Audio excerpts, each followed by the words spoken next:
For my birthday, my rich wife's mother gifted me a divorce letter. From all of us, my wife announced at the restaurant. My wife's sister recorded my reaction for their entertainment. I thanked them, took the papers, and walked out. They had no idea what I'd already done. The restaurant was called Lumiere. Of course it was. Everything in my wife's family had to have a French name or an Italian pedigree or some connection to old money that wasn't actually that old when you look closely enough. But perception was everything to the Ashtons.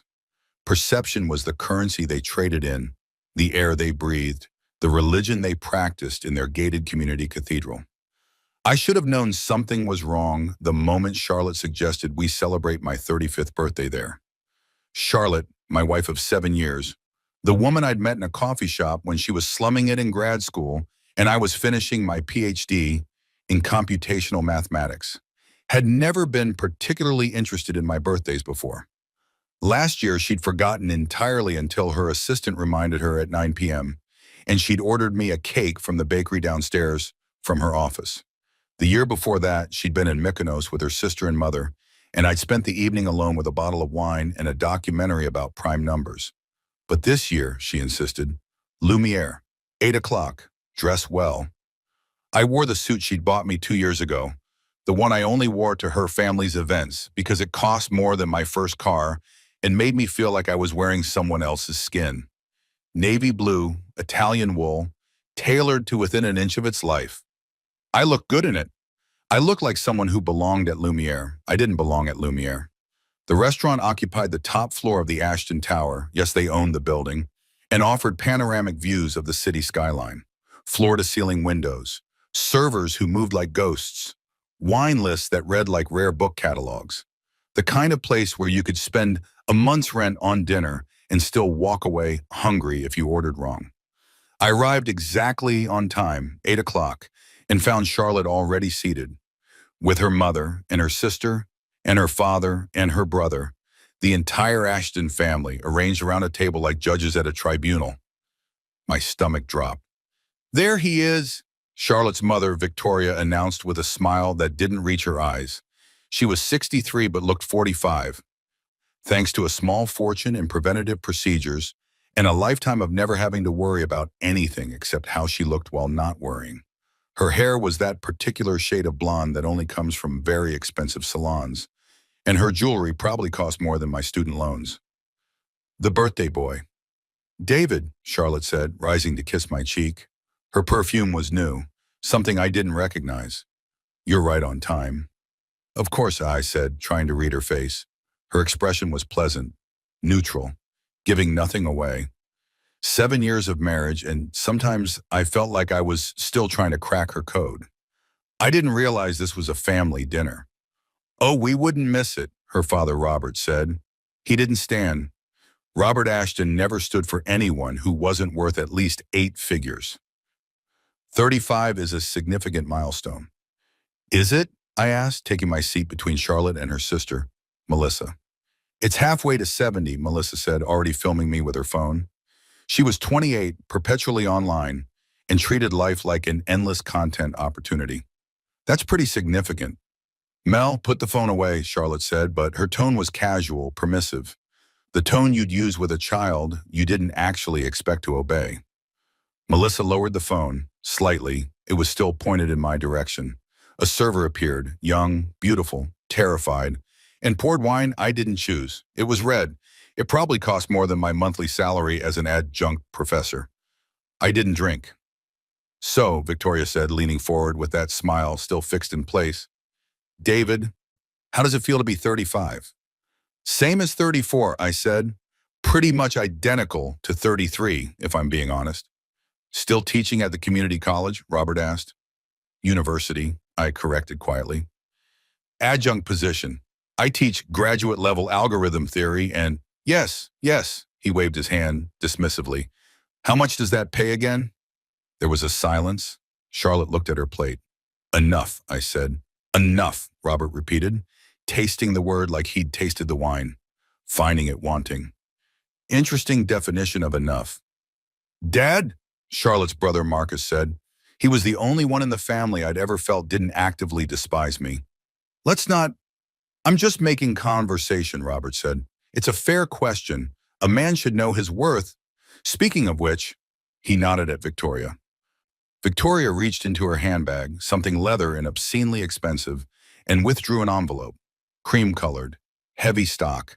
The kind of envelope that either contained a wedding invitation or very bad news.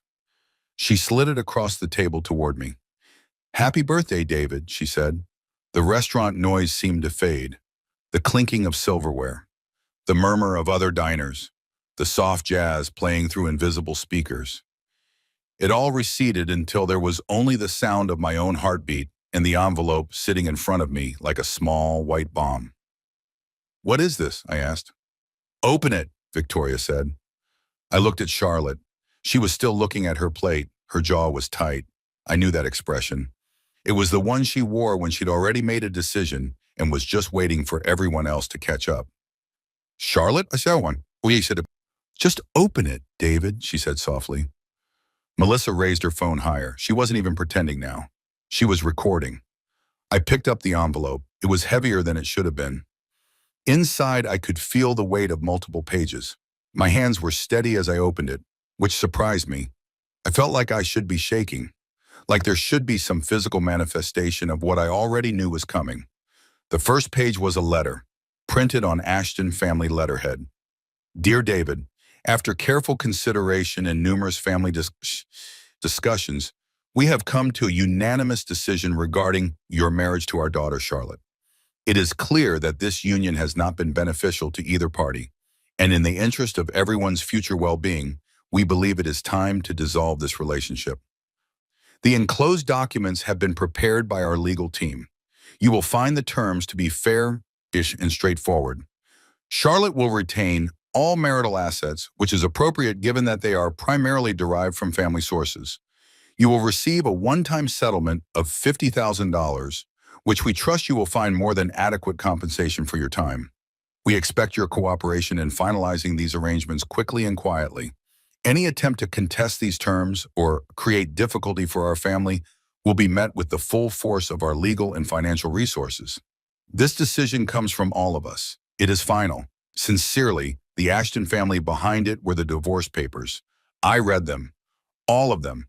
Every page, every clause, every condition. The table was silent while I did. Melissa's phone was still recording. I could see the little red light in my peripheral vision. A small red eye watching, waiting for me to break. The terms were what then the letter suggested. No alimony, no division of assets, no claim to the apartment we'd lived in, which was technically owned by a family trust anyway. No claim to the car she'd bought me because it was in her name. No claim to anything. Just the $50,000 minus reasonable legal fees, which would probably eat up half of that. 7 years of marriage, reduced to maybe $25,000, and a letter that began "Dear David" and ended with someone else's signature. I set the papers down carefully, straightened them, aligned the edges. "Well?" Victoria asked. I looked up, looked around the table, at Victoria with her predatory smile, at Robert with his casual contempt, at Melissa with her phone, at Marcus, who at least had the decency to look uncomfortable, at Charlotte, who was finally looking at me with something that might have been guilt, or might have been impatience, or might have been nothing at all. "From all of you," I said. "From all of us," Victoria confirmed. "This is a family decision, David, nothing personal." "Nothing personal," I repeated. "You're a nice man," Charlotte said quietly. "You were always a nice man, but this isn't working. You have to see that. We're in different worlds. We always have been." "Different worlds," I said. "Stop repeating everything," Melissa said, still filming. "Say something interesting." "Mel," Marcus warned. "What? This is boring. I thought he'd cry or something." "You're recording me," I said, looking at her. "For what? Social media? Are you going to post this? Watch me destroy my brother-in-law's life for likes?" "It's just for us," Melissa said. But she was smiling. She was enjoying this. Family memories. "Family," I said. I looked down at the papers again, at my birthday present, at the gift the Ashtons had wrapped in expensive paper and delivered with champagne and witnesses.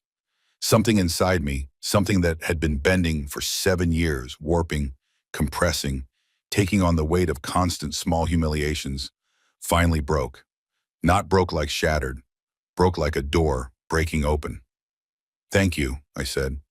Victoria blinked. What? Thank you, I repeated, gathering the papers. The letter, the divorce documents, all of it. I folded them neatly and tucked them inside my jacket pocket.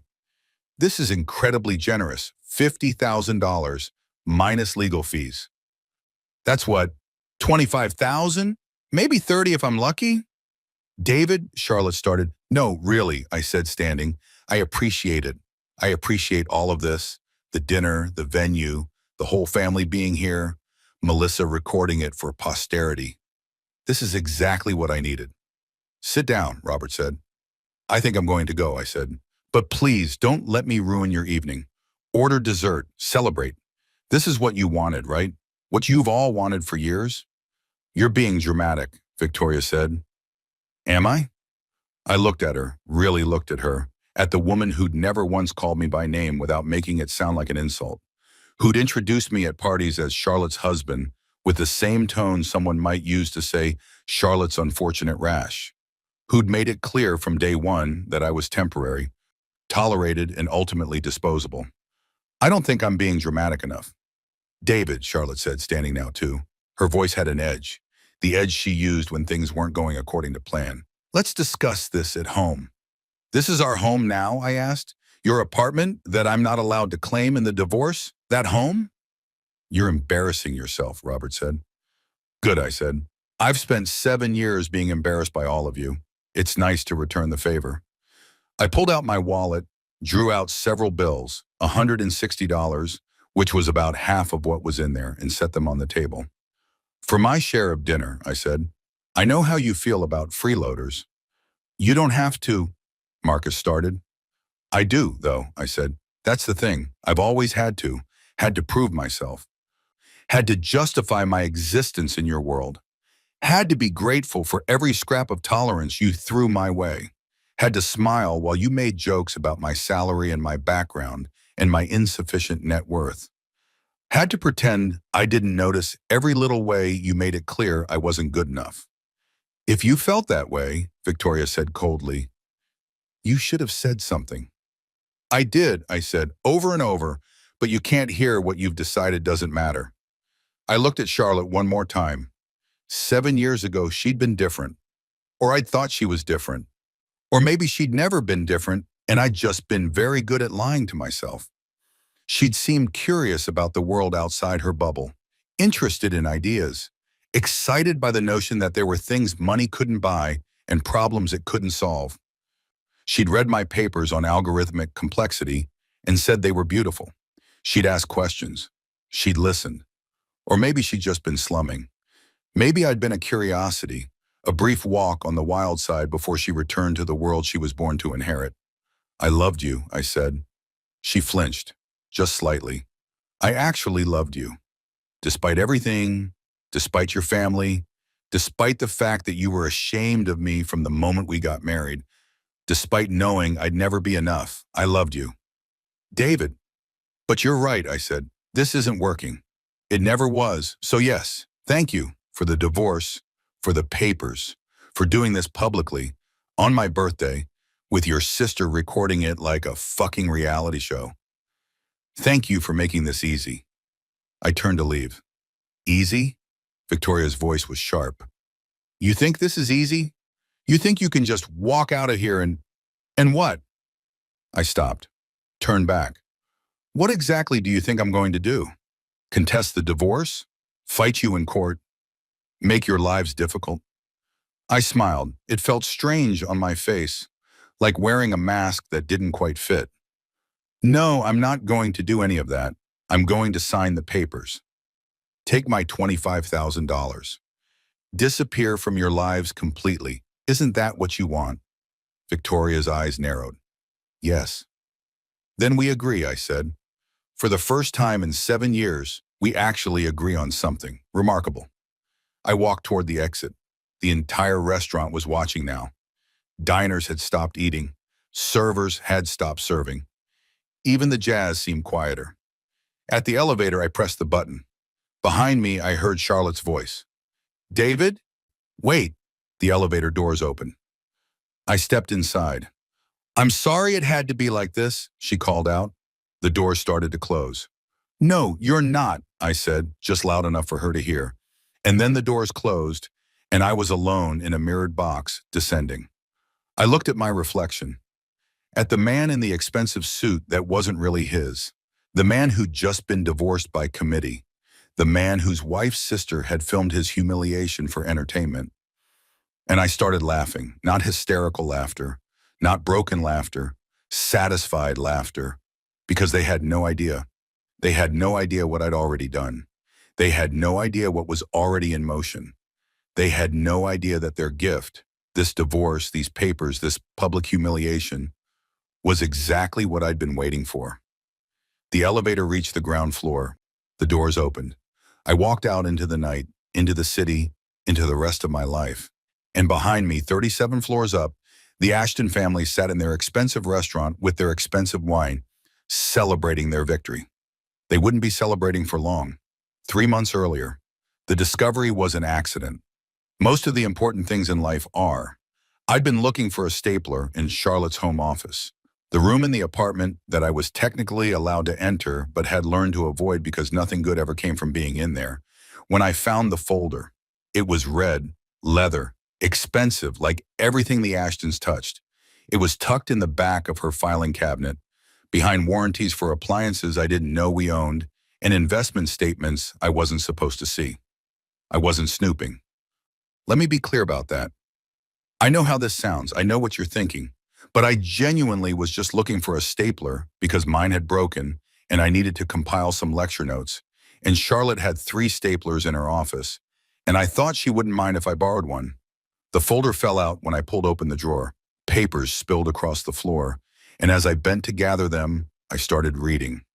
I wish I could say I stopped myself, that I recognized this was private and put everything back and walked away. But I didn't, because the first page I picked up had my name on it. David Chen, Background Review. Below it in small type, prepared by Ashton Family Legal, June 2018. The year we got married. I sat down on the floor and started reading. It was a background check, a comprehensive one. The kind that costs serious money and turns over every stone in a person's life. My education, every school, every grade, every standardized test score, my employment history, my credit score, my medical records, which I had no idea they could access, my family background, my parents' immigration history, their financial situation, their jobs, my mother's bankruptcy in 2009, my father's struggle with English, the apartment I grew up in, described as lower-income housing, the scholarship I'd needed for college because my parents couldn't afford tuition. Everything, every private detail, every vulnerability, everything I might have been ashamed of or tried to hide or simply considered my own business. All of it documented, analyzed, and filed away. But that wasn't the worst part. The worst part was the summary page. Assessment. David Chen presents as a suitable temporary match for Charlotte Ashton, pending family approval and periodic review. Subject is intelligent, non-threatening, and unlikely to cause social embarrassment if managed properly. His lack of family wealth and social connections ensures dependency on the Ashton family, which provides leverage if dissolution becomes necessary. Recommendation. Approve marriage. Implement standard prenuptial agreement with full asset protection. Monitor financial activities. Plan for eventual separation within 5-7 years, pending Charlotte's personal timeline and family objectives. I read it 3 times. Each time, different words jumped out. Temporary match, non-threatening, managed properly, leverage, dissolution, eventual separation, pending Charlotte's personal timeline. They'd planned this. Before I'd even proposed, before Charlotte had even told me she loved me, her family had investigated me, assessed me, and decided I was acceptable for a short-term arrangement. I was never meant to be permanent. I was a phase, an experiment, a box to check on Charlotte's journey to whatever her life was supposed to be. The brilliant grad student who dated the poor professor. How bohemian, how romantic, how temporary. I kept digging through the folder. There were financial projections, models showing how much a divorce would cost at various intervals. Year 3, year 5, year 7, year 10. They'd literally done the math on when it would be most cost-effective to dispose of me. There were drafts of separation agreements, each one more brutal than the last. I recognized the language from the papers I'd signed 3 months later in the restaurant. There were emails, so many emails. Victoria to Charlotte, are you sure about this? He's nice enough, but 7 years is a long time to maintain an image that doesn't serve you. Charlotte to Victoria, I know, but I'm not ready yet. Can we wait until after his birthday? I don't want him to think I'm cruel. Melissa to Charlotte, OMG, just dump him already. You're basically supporting him. You could do so much better. Charlotte to Melissa, it's complicated. He thinks we're happy. Robert to Victoria, I've spoken with Martin about the severance package. $50K is more than generous given his contribution to the family. We should frame it as a gift. Make him grateful. Victoria to Robert, agreed, and we'll do it publicly. Better that way. Cleaner. If there are witnesses, he's less likely to make a scene later. I sat on the floor of that office for an hour, reading everything. Every page, every email, every calculation, every cold clinical dissection of my marriage, my life, my worth.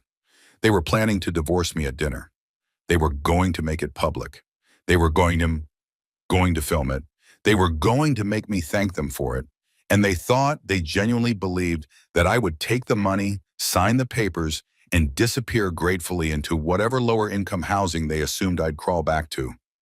I thought about confronting Charlotte, walking into the bedroom we shared and showing her what I'd found, demanding an explanation, forcing her to admit that our entire marriage had been a temporary arrangement I'd never been informed about.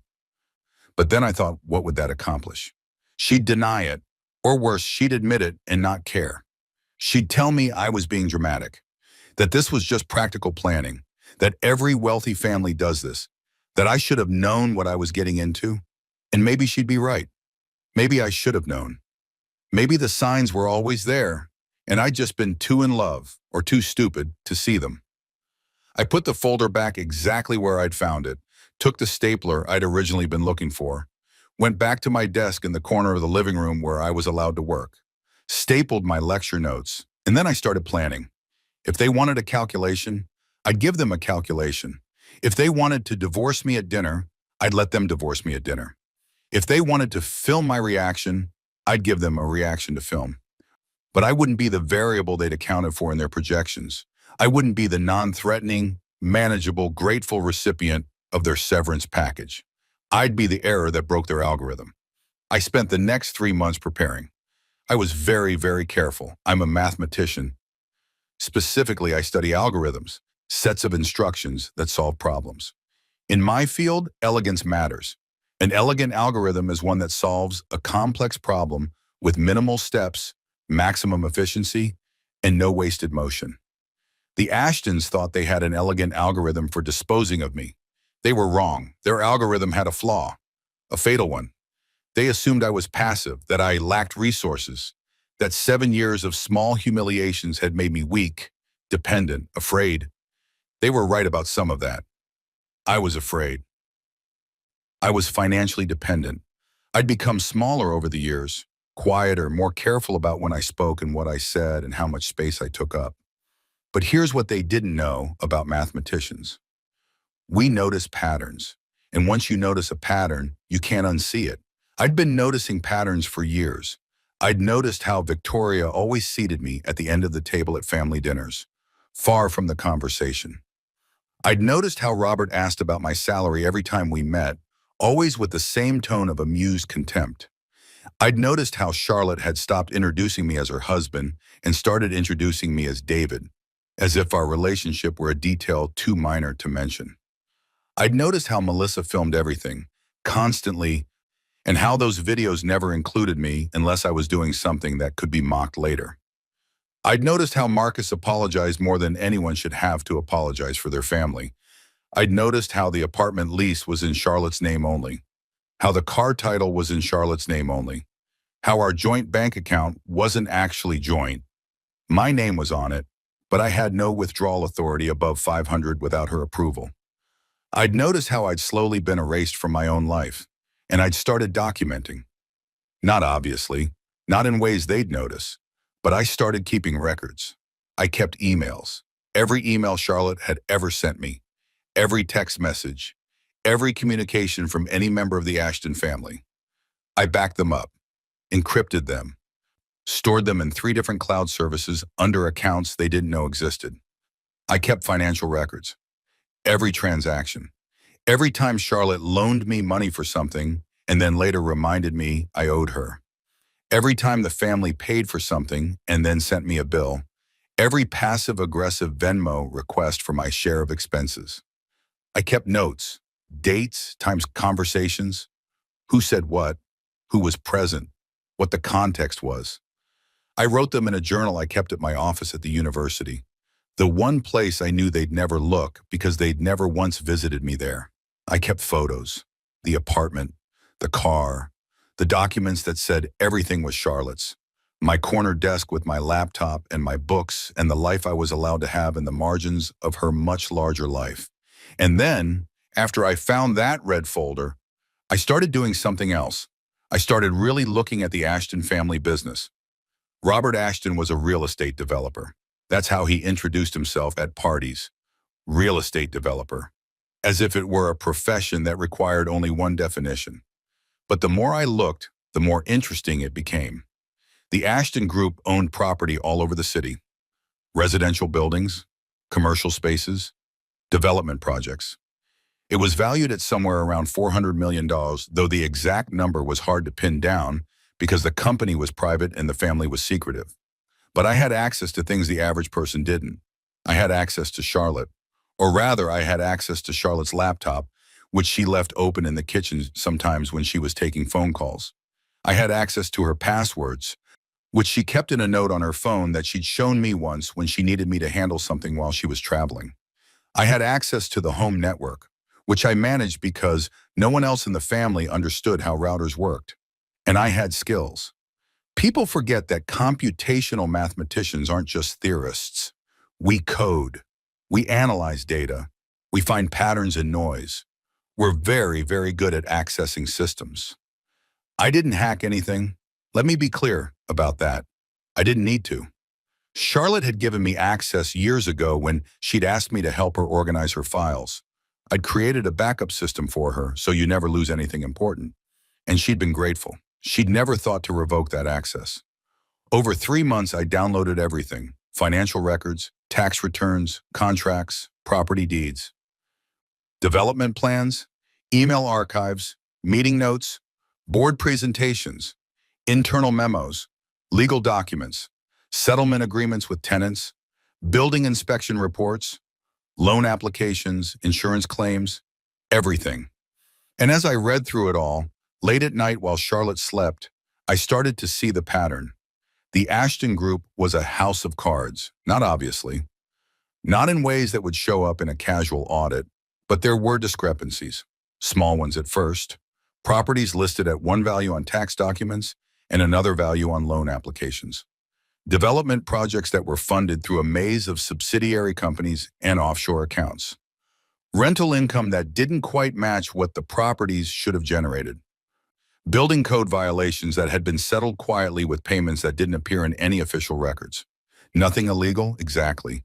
Or at least nothing provably illegal without a full forensic accounting investigation. But enough to raise questions, enough to interest regulators, enough to make banks nervous, enough to cause serious problems if the right person asked the right questions at the right time. I compiled everything into a single file, organized it, created a timeline, drew connections between related documents, highlighted the inconsistencies, made it very, very clear what patterns existed and what they suggested. And then I made 3 copies. One I encrypted and stored in a secure cloud account under a pseudonym. One I put on a flash drive that I kept on me at all times, and one I sent to someone I trusted. Marcus. Charlotte's brother, the only member of the Ashton family who'd ever treated me like a human being, who'd apologized when his father made comments about my background, who'd asked about my research like it actually mattered, who told me once, late at night at a family gathering when he'd had too much wine, that he hated what his family had become. I sent Marcus an encrypted email from an anonymous account. I know you probably won't believe this is me, but it is. I found something about the family business, something I think you should know about before it becomes public knowledge. I'm sending you a file. Don't open it on a family device. Don't tell anyone you have it. Just keep it safe. You'll know when you need it. I didn't expect a response. I didn't get one. But I knew Marcus. He'd open it. He'd see what I saw. And he'd understand. That was 2 months before the restaurant. During those 2 months, I did something else. I started looking for a job. Not a better job, necessarily. Just a different one, something far away. Something that paid enough to live on without anyone's charity. Something that would make me disappear from the Ashton's world completely. I found it at a research institute in Seattle, 3,000 miles away. A position working on quantum computing algorithms. Salary of $120,000, twice what I made as an adjunct. Benefits, housing assistance, a fresh start. I applied, I interviewed over video, I got the offer, and I accepted. Start date, 2 weeks after my birthday. I didn't tell Charlotte, I didn't tell anyone. I just signed the contract, made my arrangements, and waited. I also did one more thing. I called a lawyer, not a family lawyer, not someone who worked in the same legal circles as the Ashton family attorneys. I found someone who specialized in complex divorces involving financial misconduct, someone who'd made their career out of representing people who'd been screwed over by wealthy spouses. Her name was Rebecca Torres. She was in her 50s with short gray hair and an expression that suggested she'd seen everything and been impressed by none of it. She worked out of a small office in a part of town the Ashtons would never visit, and she charged $500 an hour, which was money I didn't have. I can't pay you right now, I told her in our first meeting, but if you help me with this, I will pay you, every cent, even if it takes years. She looked at the documents I'd brought, the background check, the emails, the financial projections, the draft separation agreements. They investigated you before you got married, and she said, yes. And they've been planning to divorce you for years. Yes. And they're going to do it publicly, at a restaurant, on my birthday, with witnesses. She looked up at me. And you want to? I want to make sure I get what I'm entitled to, I said. Legally, fairly, no games, no intimidation, just what the law says I deserve. What you're entitled to from a marriage to someone whose family has $400 million. If that's what the law says, yes. She smiled. It was not a pleasant smile. It was the smile of someone who'd been waiting a long time to take on a case exactly like this. I'll take it, she said, and you don't pay me until we win. When we win. You're confident? Mr. Chen, she said, they did a background check on you before marriage and kept records of their intent to divorce you within a specific time frame. That's premeditation. That affects how a court will view the prenup. And if they're planning to do this publicly, with witnesses, filming you, that's emotional distress. That's exploitation. That's exactly the kind of behavior that makes judges very, very interested in the other party's conduct. So what do? You let them do exactly what they're planning to do, she said. You don't resist, you don't fight, you don't give them any reason to change their minds or delay. You take the papers, you say thank you, you walk out, and then you let me handle the rest. And they won't see it coming?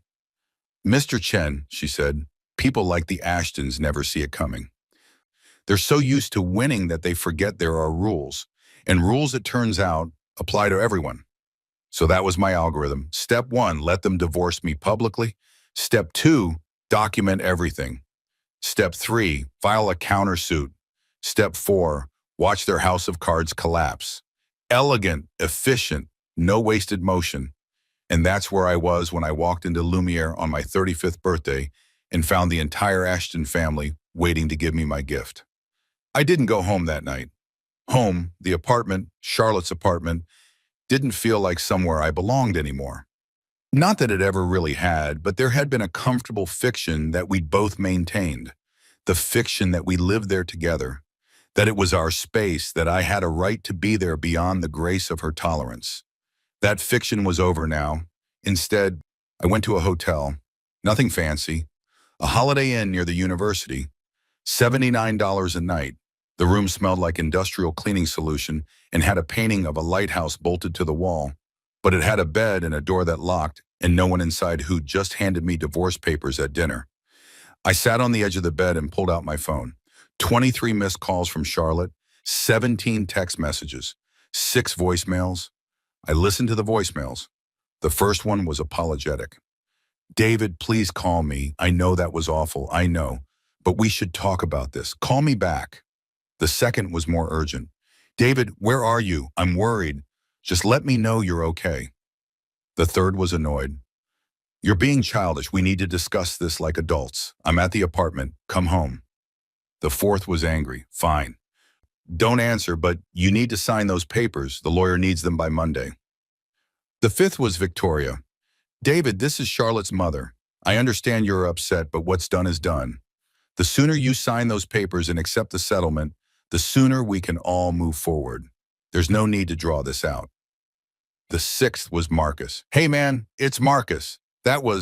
Look, I'm sorry. I didn't know they were going to do it like that. Call me if you need anything. I mean it." I didn't call any of them back. Instead, I called Rebecca Torres. She answered on the second ring. "Mr. Chen, I assume it happened?" "It happened. How did you handle it?" "Exactly like you said. I thanked them. I took the papers. I left." "Good. And they recorded it?" "Charlotte's sister. On her phone, the whole thing." "Even better. That video is going to be very useful. How are you feeling?" I thought about it. How was I feeling? "Light," I said. "I feel light." "That's normal. You've been carrying something heavy for a long time. Now you've set it down. The hard part comes next." "What's the hard part?" "Not going back," she said. "Not letting them convince you that you're wrong to feel hurt. Not accepting their version of events. Not signing those papers." "I'm not going to sign. They're going to pressure you. They're going to call and text and show up places. They're going to tell you you're being unreasonable. They're going to offer you more money, then less money, then threaten you, then try to guilt you. They're going to use every tool they have to get you to do what they want." "I know. Do you? Because this is when most people cave. When it gets uncomfortable. When the pressure builds. When they start to doubt themselves. When they think maybe it would just be easier to sign and walk away." "I'm not going to cave. Promise me," she said. "Promise me that no matter what they say or do, you'll call me before you sign anything. Before you agree to anything. Before you even respond to them."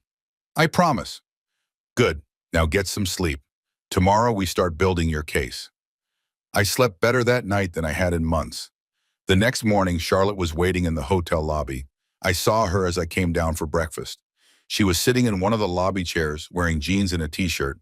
Her casual clothes, which still cost more than my entire wardrobe combined. No makeup, hair in a ponytail. She looked young, vulnerable, the way she used to look when we first met. She stood when she saw me. "David." "Charlotte, can we talk?"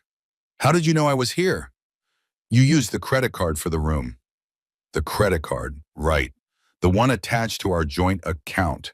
The one she had access to. The one she probably got an alert for every time I used it. "Can we please just talk?" I looked around the lobby. There were other guests, a family with kids, a businessman eating a Danish, a couple checking out. Witnesses. "Fine," I said, "but not here, outside." We walked out to the parking lot. It was early, 7 a.m., and the sky was that particular shade of gray that meant rain later. Charlotte hugged herself against the cold. "I'm sorry," she said. "For which part?" "All of it. I'm sorry for all of it. The dinner, the way it happened, my family. I didn't want to do it like that." "But you did do it like that." "My mother insisted. She said it would be cleaner if we did it publicly. If we had witnesses. She said you'd be less likely to cause problems if..." If you humiliated me in front of everyone, I didn't want to humiliate you. What did you think was going to happen, Charlotte? What did you think it would feel like for me to open an envelope at my birthday dinner and find divorce papers signed by your entire family, with your sister filming it? What emotion exactly were you hoping for? She looked at the ground. I don't know. Just you do. You wanted me to be grateful. You wanted me to say thank you and sign the papers and disappear quietly, just like the background check said I would. Non-threatening, manageable, easy to dispose of. Her head snapped up. What background check? The one your family did before we got married. The one where they assessed me like a risk factor and decided I was acceptable for a temporary arrangement. The one that recommended divorcing me within 5 to 7 years. The one I found 3 months ago in your office. Her face went pale. You went through my files? I was looking for a stapler. The folder fell out. I read it. All of it. Every page, every email, every calculation about when it would be most cost-effective to get rid of me. David, did you ever love me? I asked. Or was I always just, what, an experiment? A phase? Something to check off your list before you moved on to someone more appropriate? I did love you, she said quietly. I do love you. Then why are you divorcing me? Because it's not enough. The love isn't enough. We're too different. You have to see that. We want different things. We're going in different directions. You mean I'm not rich enough? It's not about money, Mom. It's always about money with your family. Everything is about money, about worth, about what things cost and who can afford them and who's earned the right to be in the room. I've spent 7 years being reminded that I don't belong. 7 years of your father asking about my salary. 7 years of your mother seating me at the end of the table. 7 years of your sister filming me like I'm some kind of performance art. 7 years of you apologizing for me, excusing me, explaining me away. That's not fair. None of this is fair, I said louder than I meant to. A couple getting into their car looked over. I lowered my voice. None of this is fair. But that's fine. I don't need fair. I just need to be done. Then sign the papers, Charlotte said. Sign them and take the settlement. Move on. Start over. Be free. I will be free, I said, but not on your terms. Her expression changed, hardened. There was her mother in her face suddenly, Victoria's cold calculation. What does that mean? It means I'm getting my own lawyer. You don't need a lawyer. The settlement is generous. It's a severance package, and it's insulting. $50,000 is insulting? For 7 years of marriage? Yes, especially when I'm giving up any claim to assets I helped build. You didn't build anything. You were teaching at a community college, university, and I managed our household. I organized your life. I edited your papers. I handled every administrative task you didn't want to deal with. I was your emotional support, your sounding board, your backup plan. That has value. We had a prenup, written by your family's lawyers, signed when I was 27 and stupid and in love. Before I understood what I was signing, before I knew your family had investigated me and planned this from the beginning. That prenup is legal. Maybe, maybe not. That's for the courts to decide. Courts? Her voice went sharp. You're going to take this to court? If I have to. David, don't do this. Don't make this ugly. Your mother made it ugly when she decided to divorce me at a restaurant with witnesses and cameras.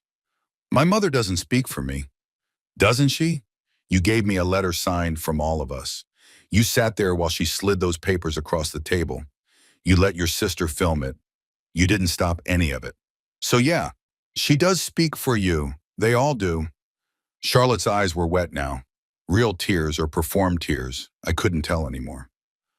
I wanted to make this easy for you. By making it painful? By making it quick, like a Band-Aid.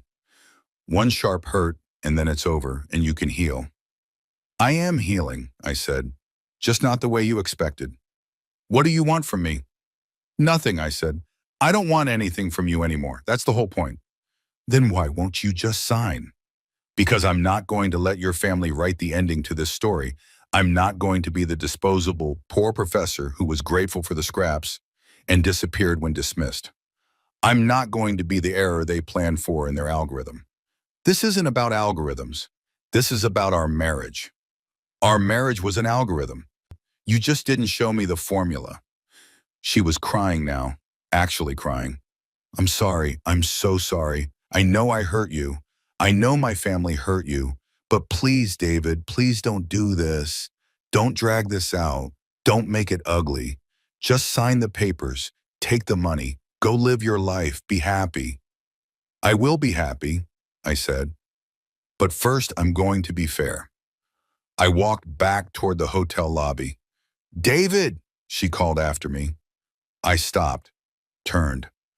I did love you, she said. That part was real, even if nothing else was. That part was real. I looked at her, at the woman I'd married, at the stranger she'd become, or maybe always was. I believe you, I said, but it doesn't change anything. I went back inside. She didn't follow. Rebecca Torres filed the countersuit 3 days later. It was 47 pages long. I know because I read every word before she submitted it, twice. She'd written it in the language that was simultaneously precise and devastating. Legal terminology that somehow conveyed both the facts of what happened and the weight of how it felt. The core argument was simple. The prenuptial agreement was invalid. Not entirely invalid. Rebecca was too smart to claim that, but compromised, tainted, signed under conditions that made it unenforceable in its current form. The background check was Exhibit A. The family had investigated me, assessed my financial vulnerability, and used that information to craft an agreement that maximized their protection and minimized my rights. They'd known I couldn't afford a lawyer to review it properly. They'd known I was dependent on Charlotte financially by the time we got engaged. They'd used that knowledge deliberately. That was unconscionable. That was the legal term. The agreement was unconscionable because it was signed when the parties had grossly unequal bargaining power and the stronger party had taken advantage of that inequality. The emails were Exhibit B. Charlotte's correspondence with her family showed a pattern of intent to divorce that predated our marriage. They'd discussed timelines. They'd planned for my disposal. They'd treated our marriage as a temporary arrangement that would end on their schedule, not through any fault or change in circumstance, but simply because they decided I'd served my purpose. That went to the question of good faith. You can't enter a marriage planning to divorce someone and then enforce a prenup as if the marriage were a legitimate partnership. Not under California law. The public nature of the divorce was Exhibit C, the restaurant, the witnesses, the filming, the humiliation. That demonstrated a pattern of emotional abuse and financial manipulation. It showed that the family didn't view me as a person with rights, but as an employee being terminated. And then Rebecca did something brilliant. She didn't ask for a specific dollar amount. She asked for discovery. She asked the court to compel the Ashton family to produce their financial records. All of them. Personal and business. Going back 10 years. Tax returns. Property holdings. Business dealings. Assets. Liabilities. Income streams. Everything. Because if we were going to determine what I was entitled to from the marriage, we needed to know what actually existed. And if the Ashtons wanted to claim that the prenup protected all their assets, they needed to prove those assets were legitimate in the first place. The filing hit the court system on a Wednesday morning. By Wednesday afternoon, I received a call from a number I didn't recognize. Mr. Chen? The voice was male, cultured, expensive. This is Martin Blackwood. I'm the senior partner at Blackwood & Associates. We represent the Ashton family. I know who you are, I said. I was in my hotel room. I checked out of the Holiday Inn and into a longer-term rental situation, a furnished apartment near the university. Cheaper, more private, somewhere I could stay while this played out. Then you know we're very good at what we do, Martin said. And what we do is protect our clients from frivolous lawsuits. Is that what this is? Frivolous? Completely. You signed a prenuptial agreement. It's valid, it's enforceable, and you're wasting everyone's time, including yours, by contesting it. Your clients investigated me before marriage and kept records of their plan to divorce me. That affects the validity of the agreement. That's a creative legal theory. It won't hold up in court. Then I guess we'll find out. Mr. Chen, his tone changed, became warmer, more reasonable. Let me be direct with you. The Ashtons are willing to increase their settlement offer, not because they owe you anything, but because they value their privacy and would prefer to resolve this quietly. They're prepared to offer you $150,000, triple the original amount. That's a very generous sum for a 7-year marriage, especially given that you contributed no assets. I contributed 7 years, and you'll be compensated for that. $150,000 is more than fair. What about the emotional distress of being divorced publicly, on my birthday, while being filmed? That's a separate issue, and frankly, it's not actionable. No one forced you to attend that dinner. No one held you hostage. You were free to leave at any time. I was free to leave my own birthday dinner where my wife's family served me divorce papers. You're being dramatic. I'm being accurate. Martin sighed. Mr. Chen, I'm going to give you some advice. Take it or leave it. You cannot win this case. The prenup is solid. Our firm drafted it. We've never lost a prenuptial challenge in 23 years. You're going to spend money you don't have on legal fees. Drag this out for months or years and ultimately end up with nothing. Or worse, you'll end up owing us money for our legal costs when the judge rules in our favor. Is that really what you want? What I want, I said, is discovery. I want to see the Ashton family's financial records. All of them. There was a pause. When Martin spoke again, his voice was colder. Why? Because I'm entitled to know what I'm claiming a share of. You're not entitled to anything beyond what the prenup specifies. Then there's nothing to hide, is there? Produce the records. Let's see what we're working with, unless there's a reason you don't want those records examined. Another pause, longer this time. This conversation is over, Martin said. But I'll give you one more piece of advice. Drop this suit. Take the $150,000. Walk away, because if you don't, we will bury you. Financially, legally, personally. We will make your life so difficult that you'll wish you'd never heard the name Ashton. Do you understand me? I understand that you're very scared of discovery, I said. Thank you for clarifying that. He hung up.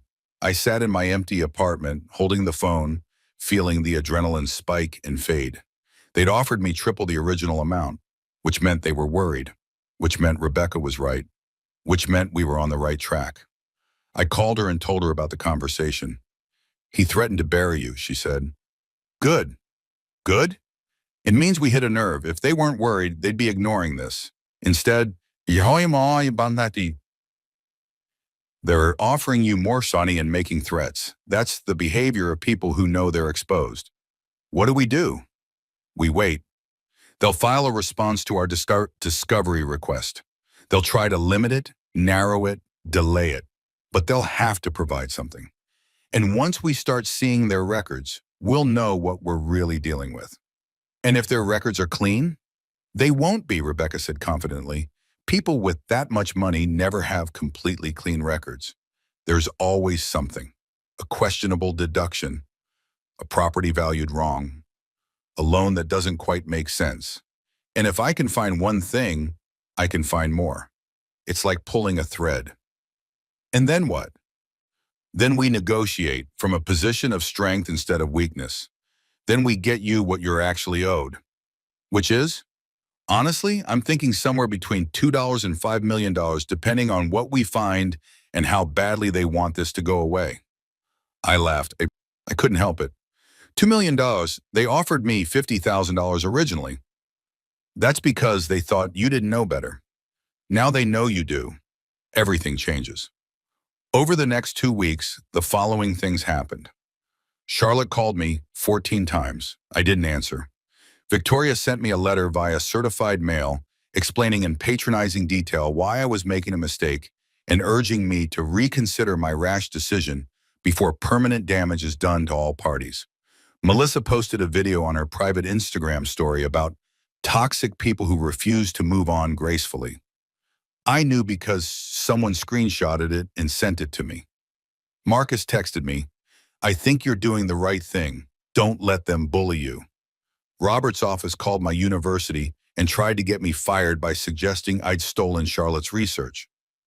It didn't work because A, I hadn't, and B, the university didn't appreciate attempted interference from external sources. Martin Blackwood filed a motion to dismiss my countersuit and limit discovery to only the last 3 years of marriage. Rebecca filed a response arguing that the entire marriage was relevant because the entire marriage had been planned and documented by the Ashtons. The judge scheduled a hearing for 6 weeks out. And then something unexpected happened. Marcus showed up at my apartment. I almost didn't let him in. He knocked on a Tuesday evening while I was grading papers. Yes, I was still teaching, still showing up to my adjunct position, still maintaining some semblance of normal life while my marriage imploded in slow motion. I looked through the peephole and saw him standing there, hands in his pockets, looking uncomfortable. I opened the door. Marcus? Hey. He looked past me into the small apartment. Can I come in? I hesitated, then stepped aside. He entered, taking in the space with a single sweeping glance. One bedroom, barely furnished, my laptop on a folding table, a mattress on the floor because I hadn't bought a bed frame yet, books stacked everywhere. It probably looked like poverty to him. It looked like freedom to me. Nice place, he said, and to his credit, he sounded like he meant it. It's temporary, I said. What are you doing here? I wanted to check on you, see how you're doing. I'm fine. Are you? Better than expected, I said. Want something to drink? I have water and water. He smiled. Water's fine. I poured us both glasses from the tap. We sat on the only 2 chairs I owned, folding metal things I'd bought at Target for $15 each. So, Marcus said, you're really doing this. The lawsuit. I am. And you know they're going to fight you with everything they have. I do. He nodded slowly. Good. Because they will. My father doesn't lose. It's not in his nature. He'll spend $10 million to avoid paying you $1 million, just to prove a point. I know. Do you? Because I'm not sure you understand what you're up against. This isn't just about money or legal rights or fair compensation. This is about control, about power, about maintaining the family narrative. You're threatening that. They won't forgive it. I'm not asking for forgiveness. What are you asking for? Justice, compensation, acknowledgement that I wasn't just a temporary employee who served his purpose and should be grateful for the severance package. Marcus took a drink of water, set the glass down. I read the file you sent me. I went very still. Yeah? The financial records, the discrepancies, the patterns you flagged. And you're right about all of it. The properties are overvalued on loan applications and undervalued on tax returns. The subsidiary companies are shell games. The rental income is being funneled through offshore accounts. Some of the building code violations were settled with cash payments that never got reported. There's even a property in San Diego that's listed as a commercial development, but is actually sitting empty while my father collects insurance payments for lost revenue. It's not technically illegal, most of it. But it's close, really close, and if the wrong people started asking questions, the house of cards collapses, I finished. Exactly. He looked at me with something that might have been respect. How did you find all this? I'm a mathematician. I see patterns. And Charlotte gave you access to everything. She didn't think I'd look. She didn't think you'd understand, Marcus corrected. She thought you were smart in the theoretical way, not in the practical way, not in the way that matters. Is that what you think? Think you're the smartest person who's ever been involved with this family, and I think we're all idiots for underestimating you. We sat in silence for a moment. Why are you here, Marcus? I asked finally. Because I want to help you. Why? Because what they did to you was wrong, the background check. The planning, the public humiliation, all of it. It was cruel and calculated and wrong. And because, he paused, because I'm tired of being part of a family that treats people like assets to be managed. So help me, I said. Testify, tell the court what you know. I can't do that. If I testify against my family, I'm cut off completely. Trust fund gone. Job gone. I work for the company, remember? Apartment gone. They own it. Everything gone. I'd be exactly where you are right now. And that's so terrible? He looked around the apartment, at my folding chairs and stacked books and mattress on the floor. No, he said quietly. Maybe it's not, but I'm not as brave as you. I'm not brave, I'm just out of options. That's what brave looks like sometimes. He pulled an envelope from his jacket pocket. I can't testify. But I can give you this. What is it? Additional records. Stuff that wasn't in the file you compiled. Meeting notes from board discussions about the development projects. Emails between my father and his accountants about the offshore accounts. Documents that show premeditation on the financial manipulations. It's everything you need to prove the pattern. I took the envelope. It was thick, heavy. If they find out you gave me this, they won't. I was careful. And even if they do, I'll deny it. I'll say you must have hacked my computer or something. They'll believe it. They already think you're capable of anything. Am I? He smiled. I'm starting to think so. He stood. I should go. If I'm gone too long, they'll ask questions. I walked him to the door. Marcus, thank you. Don't thank me yet. This is going to get worse before it gets better. They were going to offer you more money, then they're going to threaten you more seriously, then they're going to try to destroy you. And through all of it, they're going to tell themselves they're the victims, that you're the villain, that they did nothing wrong. I can handle it. I believe you. He stepped into the hallway, then turned back. For what it's worth, I liked you. I always liked you. I thought you were good for Charlotte. I thought you made her better. Les, Ashton. What happened? She chose them, Marcus said simply. She always does. It's easier than choosing herself. He left. I closed the door and sat back down with the envelope. Inside were documents that would make Rebecca very, very happy and make the Ashtons very, very nervous. I spent that night reading through everything Marcus had given me, taking notes, cross-referencing with what I already had, building the picture. The Ashton Group wasn't just cutting corners. They were running an elaborate scheme to minimize tax obligations while maximizing borrowing power. They'd created a network of subsidiary companies that existed primarily on paper, shifting assets and liabilities between them to create whatever financial picture they needed for whoever was looking. It was sophisticated, it was carefully constructed, and it was probably legal until you looked at all the pieces together and saw the pattern. That's what regulators would see if someone brought this to their attention. That's what banks would see if someone made them look closely at the loan applications. That's what the IRS would see if someone filed a complaint. And that's what a judge would see if this ended up in court.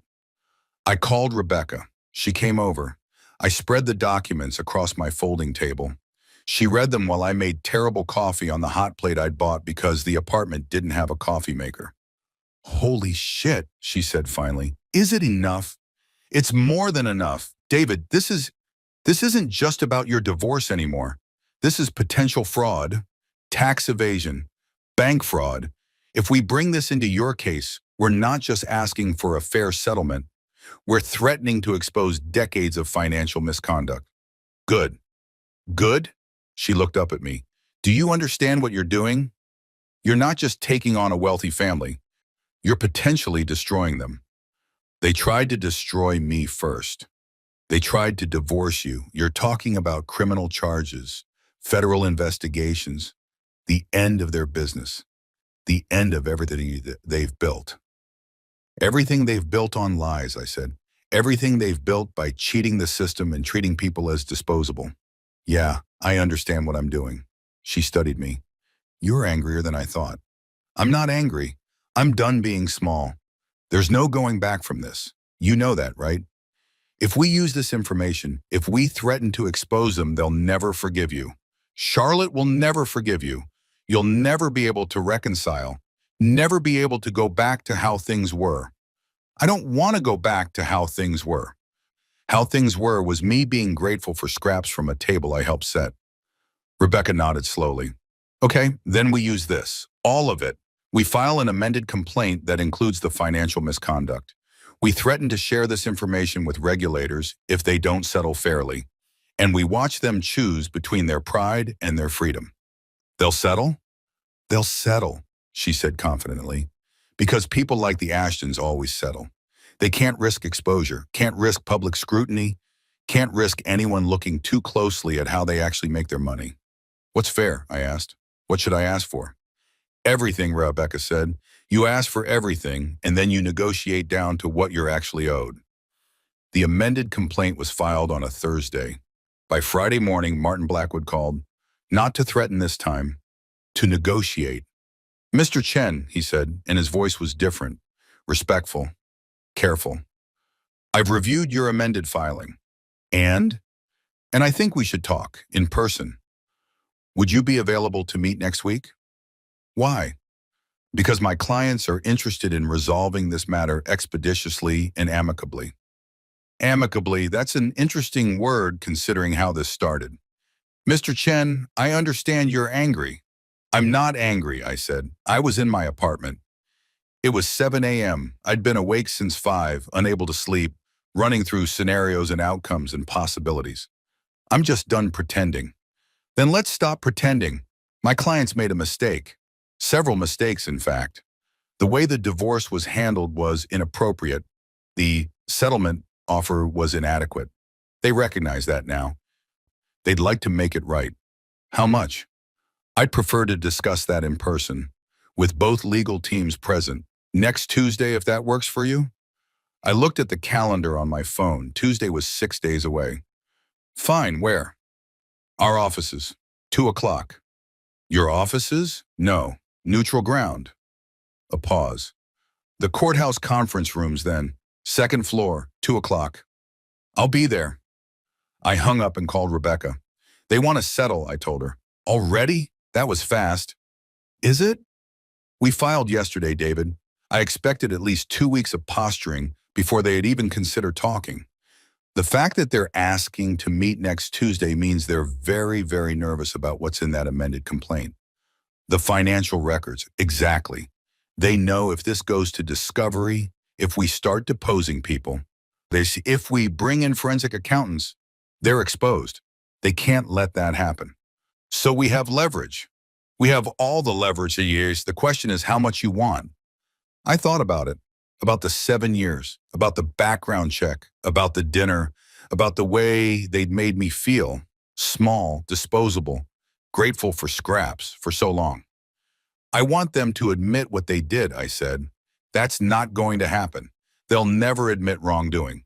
That's negotiation 101. Then I want them to pay like they did something wrong. Now we're talking, Rebecca said. Here's what I'm thinking. We asked for $10 million. I know it sounds insane, but hear me out. You were married for 7 years. In California, that's a long-term marriage. You're entitled to spousal support. You're entitled to half of any assets acquired during the marriage. And given that the prenup is compromised, we can argue that everything is on the table, plus damages for emotional distress, plus compensation for the economic harm of being divorced publicly, which affects your future earning potential and reputation. How does my reputation affect my earning potential? You're a professor.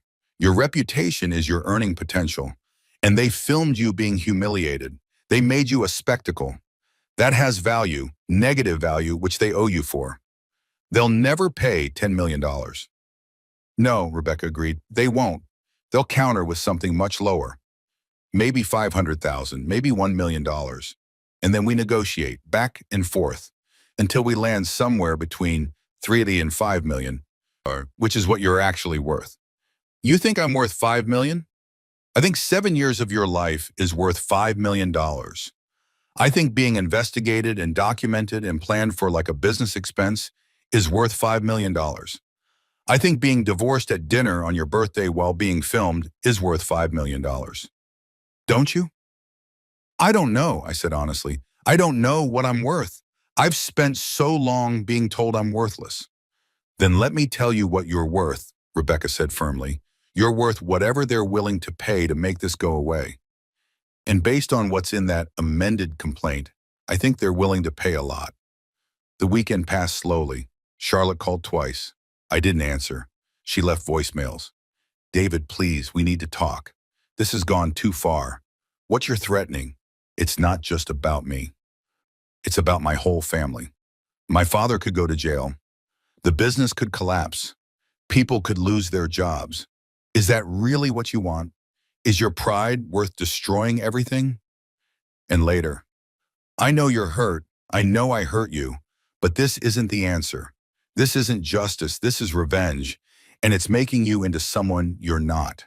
Please call me back. Please. I didn't call back. Instead, I went to the university. I taught my classes. I held office hours. I graded papers. I did the work I was paid to do, the work that had value beyond what the Ashtons acknowledged. One of my students, a grad student named Priya who was working on machine learning algorithms, stayed after class. Professor Chen, can I ask you something personal? You can ask, I said. I might not answer. Are you okay? You seem different lately. Different how? Lighter, she said, like something heavy fell off. I smiled. Yeah, something did. Good, she said. You seem more like yourself. After she left, I sat in my office, my small, cluttered office with its stacks of papers and whiteboards covered in equations, and thought about that, more like myself. Who was myself? I'd been David Chen, Charlotte Ashton's husband, for so long that I'd forgotten who David Chen was without that qualifier. I'd shaped myself around her life, her family, her expectations. I'd made myself smaller so she could be bigger. I'd apologized for existing in ways that inconvenienced them. I didn't want to do that anymore. Tuesday arrived. Rebecca and I met outside the courthouse at 1:45. She was wearing a navy suit that screamed competence and contained confidence. I was wearing the same suit Charlotte had bought me, the one I'd worn to the restaurant, because it was still the best suit I owned, and I wanted to remind them of that night. Ready? Rebecca asked. Ready. We went inside. The conference room was bland, white walls, long table, uncomfortable chairs, fluorescent lights that made everyone look slightly ill. Martin Blackwood was already there, along with 2 associates and a woman I didn't recognize. Mr. Chen, Martin said, standing. Thank you for coming. Who's she? I asked, nodding at the woman. This is Jennifer Walsh. She's a mediator. We thought it would be helpful to have a neutral party facilitate. No, Rebecca said immediately. We didn't agree to a mediator. It's standard practice in high-conflict divorces. This isn't a high-conflict divorce, Rebecca said. This is a case of documented premeditation to divorce, financial misconduct, and emotional abuse. We don't need a mediator. We need your client to make a serious offer. Martin and Rebecca stared at each other. The mediator gathered her things quietly and left. We all sat. Let's begin, Martin said. My clients recognize that the initial settlement offer was insufficient. They're prepared to increase that offer substantially. They're offering $2 million, paid out over 5 years, in exchange for a full release of all claims and a comprehensive NDA. No, Rebecca said, you haven't heard the full terms. I don't need to hear the full terms. $2 million over 5 years with an NDA is insulting. We're asking for $10 million immediate payment, no NDA, and a written acknowledgement of fault. One of the associates actually laughed. That's absurd. What's absurd, Rebecca said, is that your clients investigated my client before marriage, documented their intent to divorce him within a specific time frame, executed that divorce publicly and humiliatingly, and now want to pay him less than they'd pay a mid-level employee they were laying off. The prenuptial agreement is invalid. We've covered this. But let's talk about something else. Let's talk about the Ashton Group's financial practices. The property valuations that change depending on who's looking, the subsidiary companies that exist only on paper, the offshore accounts, the unreported cash settlements. Should we talk about those? Martin's face went very still. I don't know what you're referring to. Yes, you do. You drafted the documents for half those transactions. You set up the subsidiary companies. You've been advising the Ashtons on how to minimize their tax burden and maximize their borrowing power for 20 years. You know exactly what I'm referring to. Those are legitimate business practices. Then there's nothing to worry about, is there? If everything is legitimate, you should have no problem with discovery. No problem with forensic accountants. No problem with us sharing what we found with the appropriate regulators. That's blackmail, one of the associates said. No, Rebecca said calmly. Blackmail is when you threaten to reveal something unless someone pays you. What I'm doing is informing you that if this case goes to discovery, certain information will become part of the public record. That's not blackmail. That's consequence. Silence. $5 million, Martin said finally. Immediate payment, standard NDA. No admission of fault. $8 million, Rebecca countered. Immediate payment, limited NDA that only covers the financial information, not the circumstances of the divorce. Written statement that the initial settlement offer was inadequate and the circumstances of the divorce were handled inappropriately. $6 million, standard NDA, no written statement. $7 million, limited NDA, written statement. They went back and forth for 2 hours. I sat there, listening to them negotiate my worth in millions of dollars. It was surreal, dreamlike. 3 months ago, I'd been grateful for the occasional dinner out. Now they were arguing about whether I deserved $7 or $8 million. Finally, they reached an agreement, $6.5 million, immediate payment minus taxes. Limited NDA that prevented me from disclosing specific financial information about the Ashton Group, but did not prevent me from discussing the circumstances of my divorce. And a written statement, not an admission of fault, but an acknowledgement that the dissolution of the marriage was handled in a manner that caused unnecessary distress to both parties. It was less than I'd asked for. It was more than I'd ever imagined having. We'll draft the settlement agreement, Martin said. You'll have it by Friday for review. We'll review it thoroughly, Rebecca said. If everything is as discussed, we can execute it next week.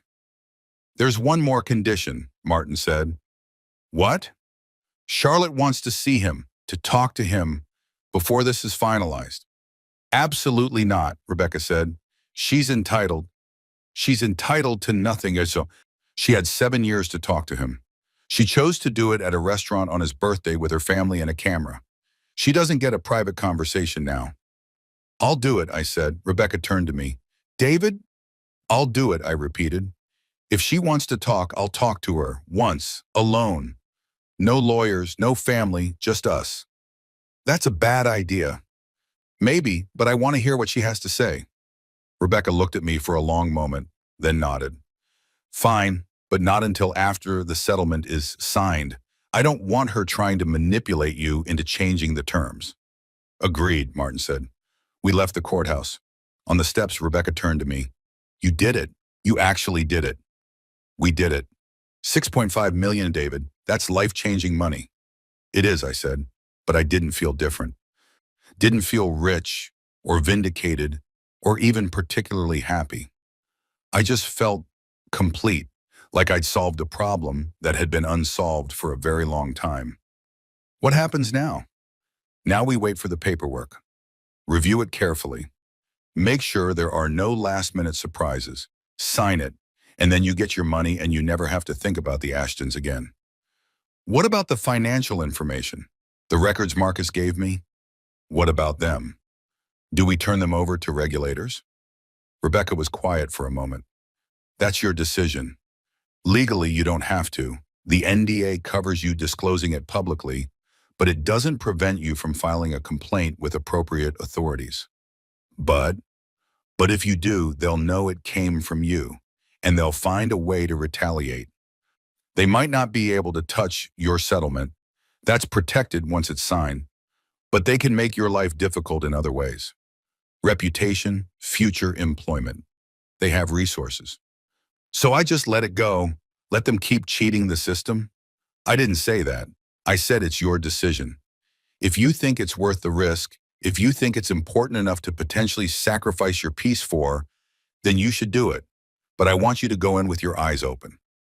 I thought about it, about the houses built on questionable foundations, the businesses that existed only on paper, the taxes not paid, the regulations not followed, about whether any of that was really my problem anymore. I'll think about it, I said. The settlement agreement arrived on Friday as promised. It was 63 pages long. I read every word. Rebecca read every word. We found nothing wrong. On Monday, I signed it. On Tuesday, the money appeared in my bank account. 6,500,000. Minus taxes and Rebecca's fee, I netted approximately 4.2 million. It was the most money I'd ever seen. It was also the strangest thing I'd ever felt.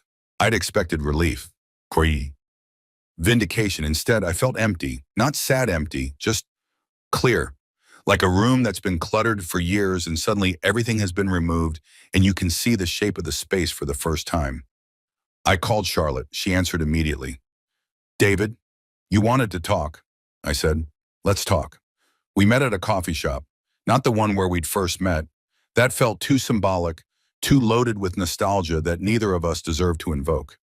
This was a different place, neutral territory. A Starbucks near the university, busy enough that we wouldn't be overheard, but public enough that nothing dramatic could happen. Charlotte was already there when I arrived. She looked tired. No makeup, hair pulled back. She was wearing jeans and a sweater I remembered buying her for Christmas 3 years ago. She'd said she loved it, and I'd never seen her wear it until today. Hi, she said. She said, hi. I got coffee. She already had tea. We sat at a table in the back corner. For a minute, neither of us spoke. So, she said finally, you won. Did I? You got your money, more than we ever thought you'd get. My father's lawyers said it was the worst negotiation outcome they'd had in a decade. I'm sorry your father's lawyers are disappointed. She almost smiled. Don't be, they charge him enough. They can handle a loss. She wrapped her hands around her tea. I wanted to say I'm sorry, really, actually sorry, not the performative apology I gave you at the hotel, not the I'm sorry you're upset kind of sorry. I mean, I'm sorry for what I did, for how I did it, for all of it. Okay. That's it? Just okay? What do you want me to say, Charlotte? That I forgive you, that it's all fine now, that we can be friends? I don't know what I want, she said. I guess I wanted you to yell at me, to tell me I'm a terrible person, to make me feel as bad as I made you feel. I'm not interested in making you feel bad. I'm just interested in moving on. To Seattle, she said. I blinked. How do you know about Seattle? I have my ways. She saw my expression. I'm kidding, Marcus told me. He said you have a new job. Some kind of research position? Quantum computing algorithms. That sounds very you. It is very me. It's the job I should have taken years ago but didn't because I was trying to be the person you needed me to be. She flinched. I never asked you to be someone else. You didn't have to ask. The expectation was always there. Be less academic. Be more social. Be less passionate about your work. Be more interested in mine. Be less you. Be more compatible with the family. That's not fair. None of this is fair, I said, but it's accurate. She was quiet for a moment. Did you really love me, or was that just something you told yourself? I loved you, I said, completely. Probably longer than I should have, but yeah, I loved you. Past tense. Past tense. I loved you too, she said. I know you don't believe that. I know after everything, the background check, the planning, the way we ended things, you probably think it was all fake, but it wasn't, at least not for me. I really did love you. Just not enough. Just not enough, she agreed. Not enough to stand up to my family, not enough to walk away from my life, not enough to choose you over everything else. Was there ever a moment when you thought about choosing me? She thought about it, really thought about it. Yes, she said finally. The first time my mother made a comment about your salary. We were engaged. We were at dinner. She asked what you made, and you told her. And she laughed, actually laughed, like it was the funniest thing she'd ever heard. And I saw your face. I saw how much it hurt. And I thought, I should say something. I should defend him. I should tell her that's inappropriate and cruel and none of her business. But you didn't. But I didn't. I laughed too, not as loud, not as mean, but I laughed because it was easier, because standing up to my mother meant acknowledging that her values were wrong. And if her values were wrong, then maybe my values were wrong. And if my values were wrong, then who was I? You were my fiancé. I was Victoria Ashton's daughter, she corrected. That's who I've always been. That's who I chose to be. And I'm sorry that wasn't enough for you, but it's the truth. I took a sip of my coffee. It was too hot. I drank it anyway. Why did you marry me? I asked. If you knew it wasn't going to last? If your family had already investigated me and planned for my disposal? Why go through with it?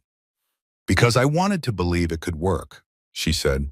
I wanted to believe I could be different, that I could make my own choices, that I could love someone my family didn't approve of and make it work anyway. She paused. And because you made me feel normal. Like I wasn't just Charlotte Ashton, trust fund baby. Like I was a person with ideas and interests that mattered beyond my bank account. You are a person with ideas and interests. Am I? Or am I just a collection of expensive educations and carefully cultivated hobbies? I don't know anymore. I don't know if I ever knew. That's the saddest thing you've ever said to me. It's the saddest thing I've ever admitted to myself. We sat in silence for a while. Around us, the coffee shop continued its normal rhythm. Students studying, people working on laptops, couples talking, life going on, indifferent to our drama. What are you going to do with the money? Charlotte asked. I don't know yet. Pay off my student loans, buy a car that's actually mine, set myself up in Seattle, save the rest, invest it, not spend it on things I don't need just to prove I can. That's very you. Is it? Yes, practical, careful, thoughtful. You were always good at thinking long term. I had to be. I couldn't afford not to be. She looked down at her tea. I'm going to therapy. Good. My therapist says I have an enmeshment problem with my family, that I don't have clear boundaries between what I want and what they want, that I need to develop a separate sense of self. Your therapist is right. I know it's embarrassing. I'm 32 years old and I'm just now learning how to be a person separate from my family. Better late than never. Is it? Because it feels pretty late. I feel like I've wasted my 20s being someone's daughter and my 30s being someone's wife, and I don't know who I am without those roles. Then maybe this is your chance to find out. She looked up at me. Do you think I'm a bad person? No. Really? Really, I think you're a person who made bad choices, but you're not bad. Bad people don't go to therapy. Bad people don't apologize. Bad people don't sit in Starbucks looking miserable because they hurt someone they loved. I did hurt you, though. A lot. Yeah, you did. And you can't forgive me. I didn't say that. But you can't, she pressed. Can you? I thought about it. Really thought about it. Could I forgive her? Could I forgive the background check I wasn't supposed to know about? The planning, the timeline, the public divorce, the filming, the entire architecture of calculated cruelty that had led to that moment in the restaurant? Could I forgive 7 years of being made to feel like I wasn't quite enough, of being managed and tolerated and ultimately disposed of? I don't know, I said honestly. Ask me in a year. Maybe I'll have an answer then. That's fair. She finished her tea, set down the cup. I hope you're happy in Seattle. I hope you get everything you wanted. I hope your research is brilliant and your life is full and you never have to think about the Ashtons again. What about you? What are you going to do? I don't know. Stay in the city, probably. Work on myself, and try to figure out who Charlotte is when she's not performing for her family. Maybe date someone my mother doesn't approve of. Maybe get a mom doing something she thinks is beneath me. Maybe make my own terrible decisions instead of executing hers. That sounds like a plan. It's a start. She stood. I stood. We faced each other awkwardly. Can I hug you? I don't think that's a good idea. Right, of course. Too much. It's not about too much. It's just done. We're done, and hugging pretends we're something we're not anymore. What are we? People who used to be married, who hurt each other, who are trying to move on. She nodded. Her eyes were wet. Goodbye, David. Goodbye, Charlotte. She walked away. I watched her leave, and I felt nothing. Not satisfaction, not victory, not vindication. Just the absence of weight. Like I'd been carrying something heavy for so long that I'd stopped noticing it, And now it was gone, and I could stand up straight again. I finished my coffee. I walked outside. The sun was shining. I got in my car, the new car I'd bought with my settlement money. Nothing fancy, just something reliable that was actually mine, and drove back to my apartment. And for the first time in 7 years, I felt free. 3 days later, I was sitting in my apartment with the red folder. Not the original. Marcus had that. But I'd kept copies of everything: the financial records, the property valuations, the offshore accounts, the pattern of misconduct that stretched back decades. My phone rang. Rebecca. "Just checking in," she said. "How are you doing?" "Good, packing. The movers come next week." "Excited about Seattle?" "More than I thought I'd be. It feels like an actual fresh start. Not just moving to a new place, but moving to a new life." "You've earned it." A pause. "Have you thought about what we discussed, about the financial information?" "I have. And I looked at the folder, at the evidence of years of financial manipulation, of rules bent and broken, of a family that believed they were above consequence because they'd never faced consequence." "What happens if I turn it over?" I asked. "Realistically?" "Realistically, the IRS investigates. The SEC investigates if there are securities violations. The banks review their loan agreements. The Ashtons hire very expensive lawyers and try to minimize the damage. Some of it might be explained away as aggressive, but legal tax planning. Some of it might result in fines. Some of it, the more egregious stuff, might result in criminal charges." "Against who?" "Robert, primarily. He's the principal of the company, maybe some of the executives. Maybe Martin Blackwood if he knowingly facilitated fraud. It depends on what the investigation finds." "What about Charlotte?" "Charlotte was never involved in the business operations. She's not at risk." "Marcus?" "Same. He works for the company but doesn't make decisions. He'd probably have to testify, which would be uncomfortable, but he's not criminally liable." "So I'd be destroying Robert's life." "You'd be holding him accountable," Rebecca corrected. "There's a difference." "Is there?" "Yes, destroying his life would be fabricating evidence or making false accusations. Holding him accountable is providing truthful information about his conduct to appropriate authorities. That's not destruction. That's consequence, Wex." I walked to the window, looked out at the city, this city that had never quite felt like mine, but had been home for 7 years anyway. "He'll know it came from me," I said. "Probably. He'll retaliate." "Maybe, but how? Your settlement is protected. You're moving 3,000 miles away. You're changing jobs. What can he actually do to you?" "Reputation. He can tell people I'm vindictive, that I destroyed his family for money.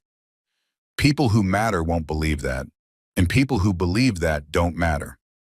That's a nice saying. It's also true. I thought about the dinner, about Victoria sliding the envelope across the table, about Melissa filming my reaction, about Charlotte sitting silent while her family dismantled my life like it was a puzzle they'd grown bored of. I thought about the background check, the timeline, the planning, the calculation. I thought about 7 years of being made small, and I thought about who I wanted to be going forward. Did I want to be the person who held grudges, who punished people years after the fact, who used information as a weapon? Or did I want to be the person who'd survived, who'd fought for himself, who'd won, and who could now walk away clean? "I'm not going to do it," I said. "What?" "I'm not going to turn over the information. I'm not going to report them."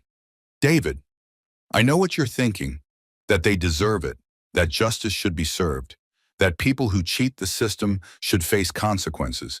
And you're right. But I'm not the person who needs to deliver those consequences." "Then who is?" "Anyone but me.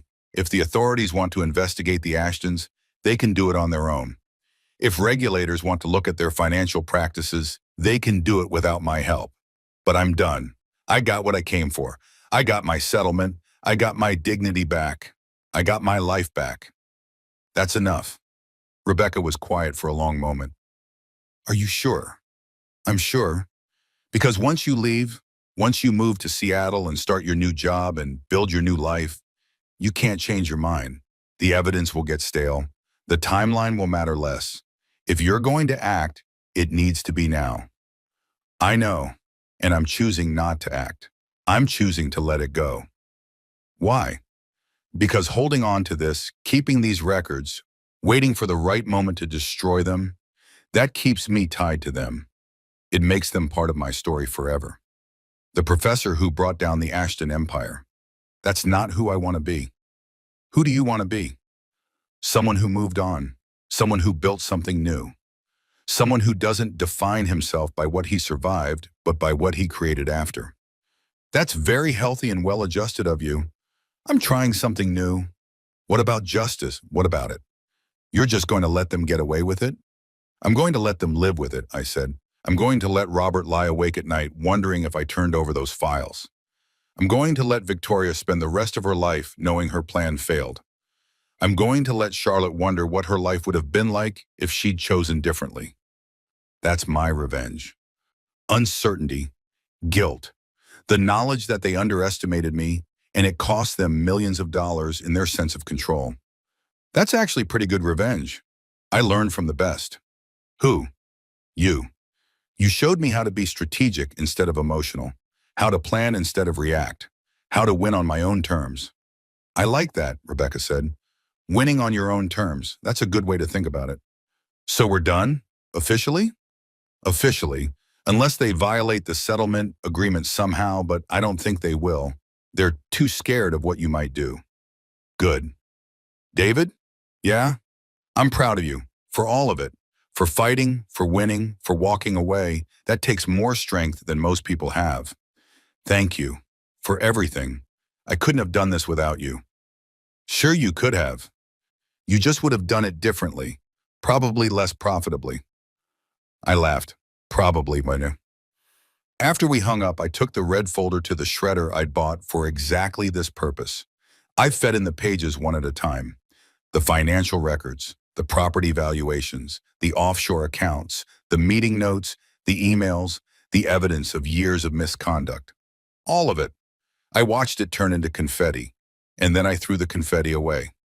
I kept only one thing, the background check, the original document that had started all of this, the assessment of David Chen as suitable temporary match and non-threatening.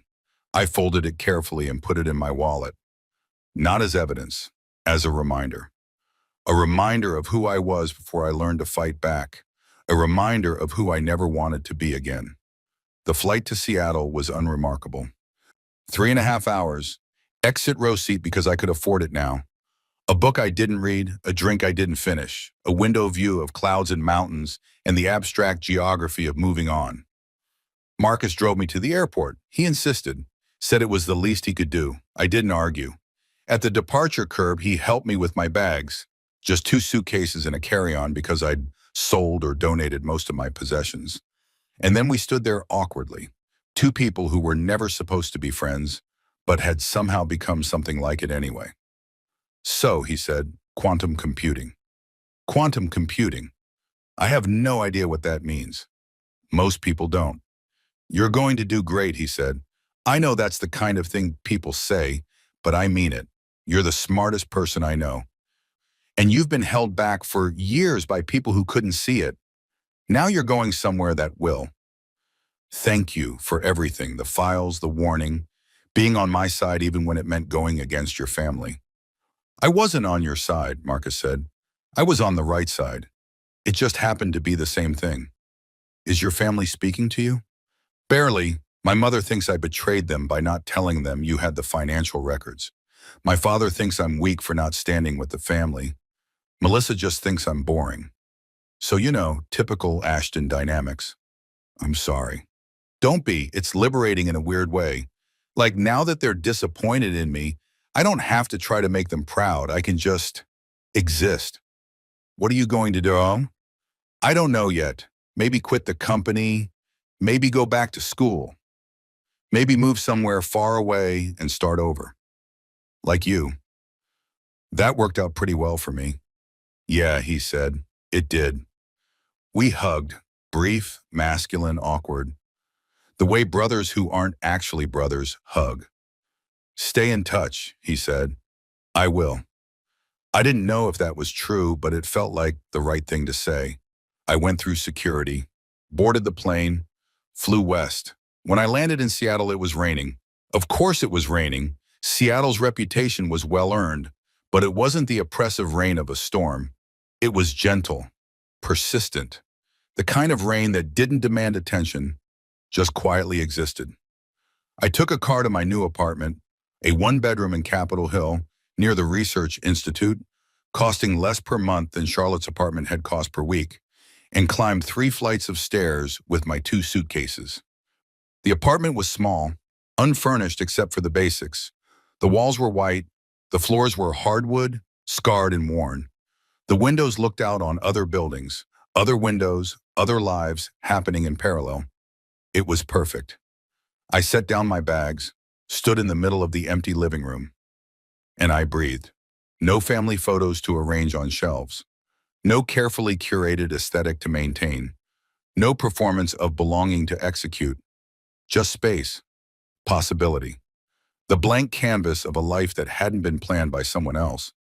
My phone buzzed, a text from Rebecca. "Did you land safely?" "Just got to the apartment," I replied. "How is it?" "Empty." "Perfect. That's the right attitude. Enjoy your emptiness. You earned it." Another text, this one from Priya, my graduate student. "Professor Chen, or should I say Dr. Chen, now that you're fancy? Good luck in Seattle.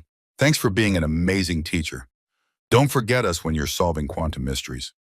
I smiled. Typed back, "Thanks, Priya. Keep me updated on your research." And it's still just David. I spent the rest of the day shopping. IKEA for furniture, Target for basics, a grocery store for food that I could actually afford without calculating the impact on my budget. I bought a bed frame, a desk, a couch, plates, silverware, towels, a coffee maker, everything that makes a place a home when home is something you're building for yourself instead of something you're occupying at someone else's discretion. The furniture took hours to assemble. I didn't mind. Each piece was evidence, proof that I could build something with my own hands, even if it was just a bookshelf with slightly uneven shelves. By evening, the apartment looked lived in. Not fancy, not expensive, but mine. I ordered pizza, cheap pizza from a place with a hand-painted sign and a C Health rating that felt authentic in ways that Lumiere could never be.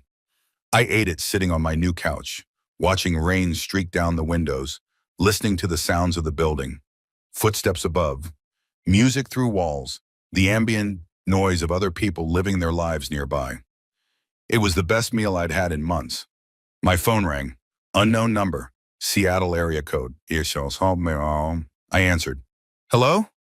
Hi, is this David Chen?" "It is." "This is Karen Winters. I'm the director of the Quantum Computing Research Institute. I wanted to reach out personally to welcome you to the team and see if you needed anything as you're settling in." "That's very kind of you. I'm settling in well." "Excellent. I wanted to let you know how excited we are to have you. Your work on algorithmic complexity is exceptional. We think you're going to make significant contributions here." "Thank you. I'm excited too." "I also wanted to mention, I noticed your resume showed several years of adjunct teaching at a university. That's actually perfect because we're launching a new graduate program and we need faculty who can teach as well as research. Would you be interested in developing a course on quantum algorithms?"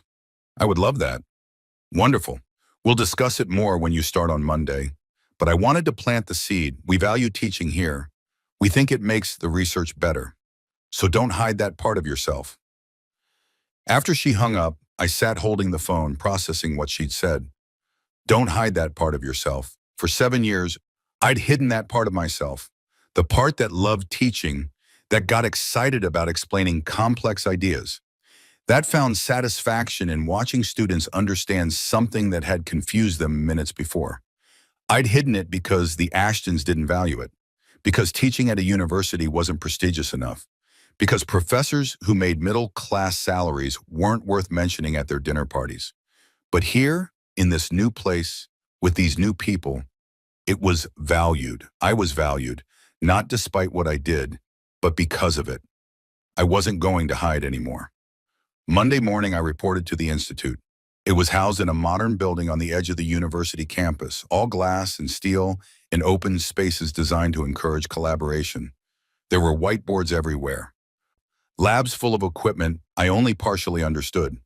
Meeting rooms with names like Heisenberg and Schrödinger and Feynman. My office was on the third floor. Small but with a window, a desk, a whiteboard, shelves for books. Everything I needed. Karen showed me around, introduced me to the team, researchers from all over the world. India, Japan, Germany, Brazil, Australia. People who'd come here because the work mattered more than the prestige, because solving problems was more important than being seen solving problems. "We're glad you're here," Karen said as we finished the tour. "We need people who think differently, who see patterns other people miss. From what I've read of your work, that's you. I hope I can live up to that." "You will, trust me. I'm very good at recognizing talent, and you have it in abundance." That afternoon, I met my research team. 4 people, 2 postdocs and 2 graduate students, all brilliant, all younger than me, all intimidatingly accomplished. "So," one of the postdocs, a woman named Amy from Toronto, said, "what's your approach to quantum error correction?" I opened my mouth to give the careful, measured response I'd learned to give in Charlotte's World. The response that wouldn't sound too technical, or too passionate, or too much. Then I stopped. I was in a room full of people who understood what I did, who cared about what I did, who wanted to hear what I actually thought, not a watered-down version designed not to offend or bore anyone. "Honestly," I said, "I think we're approaching it wrong. We're trying to correct errors after they happen, instead of designing systems that are inherently more robust to the types of errors we know will occur. It's like we're building houses in earthquake zones and then adding supports after the earthquake, instead of designing earthquake-resistant architecture from the beginning." Amy leaned forward. "Go on." "Most quantum error correction codes are based on classical error correction theory, which makes sense. We're adapting what works. But quantum systems aren't just classical systems with extra steps. They're fundamentally different. They have properties like entanglement and superposition that classical systems don't have. What if we could use those properties to create error correction that's native to quantum mechanics instead of borrowed from classical computing?" "That's," one of the grad students, Jason, said slowly, "that's actually a really interesting approach." "It's probably impossible," I added quickly. "Probably," Amy agreed, "but that's what makes it interesting. Let's work on it." And just like that, I was home. Not Seattle, not the apartment, not even the institute specifically. But this, the work, the conversation, the feeling of being surrounded by people who spoke my language and valued what I valued. This was home. We worked for 4 hours straight, filling whiteboards, arguing about theory, building mathematical models, getting excited about ideas that wouldn't make sense to anyone outside this room. It was the best day I'd had in 7 years. When I left that evening, walking through the Seattle rain back to my apartment, I felt something I hadn't felt since before I'd married Charlotte. Purpose. 6 months passed. I settled into Seattle, into the Institute, into my new life. I had published a paper on quantum error correction that got some attention in the field. Not world-changing attention, but enough that people started knowing my name for reasons other than being Charlotte Ashton's ex-husband. I taught a graduate seminar that filled up within hours of registration opening. My students were hungry, curious, challenging in the best ways. One of them, a brilliant woman named Sophia from Chile, was working on a thesis that might actually solve one of the major problems in the field. I bought a used bicycle and rode it to work most days. I joined a coffee shop's regular customer program and learned the baristas' names. I found a bookstore that had a cat and hosted readings. I went to concerts at small venues.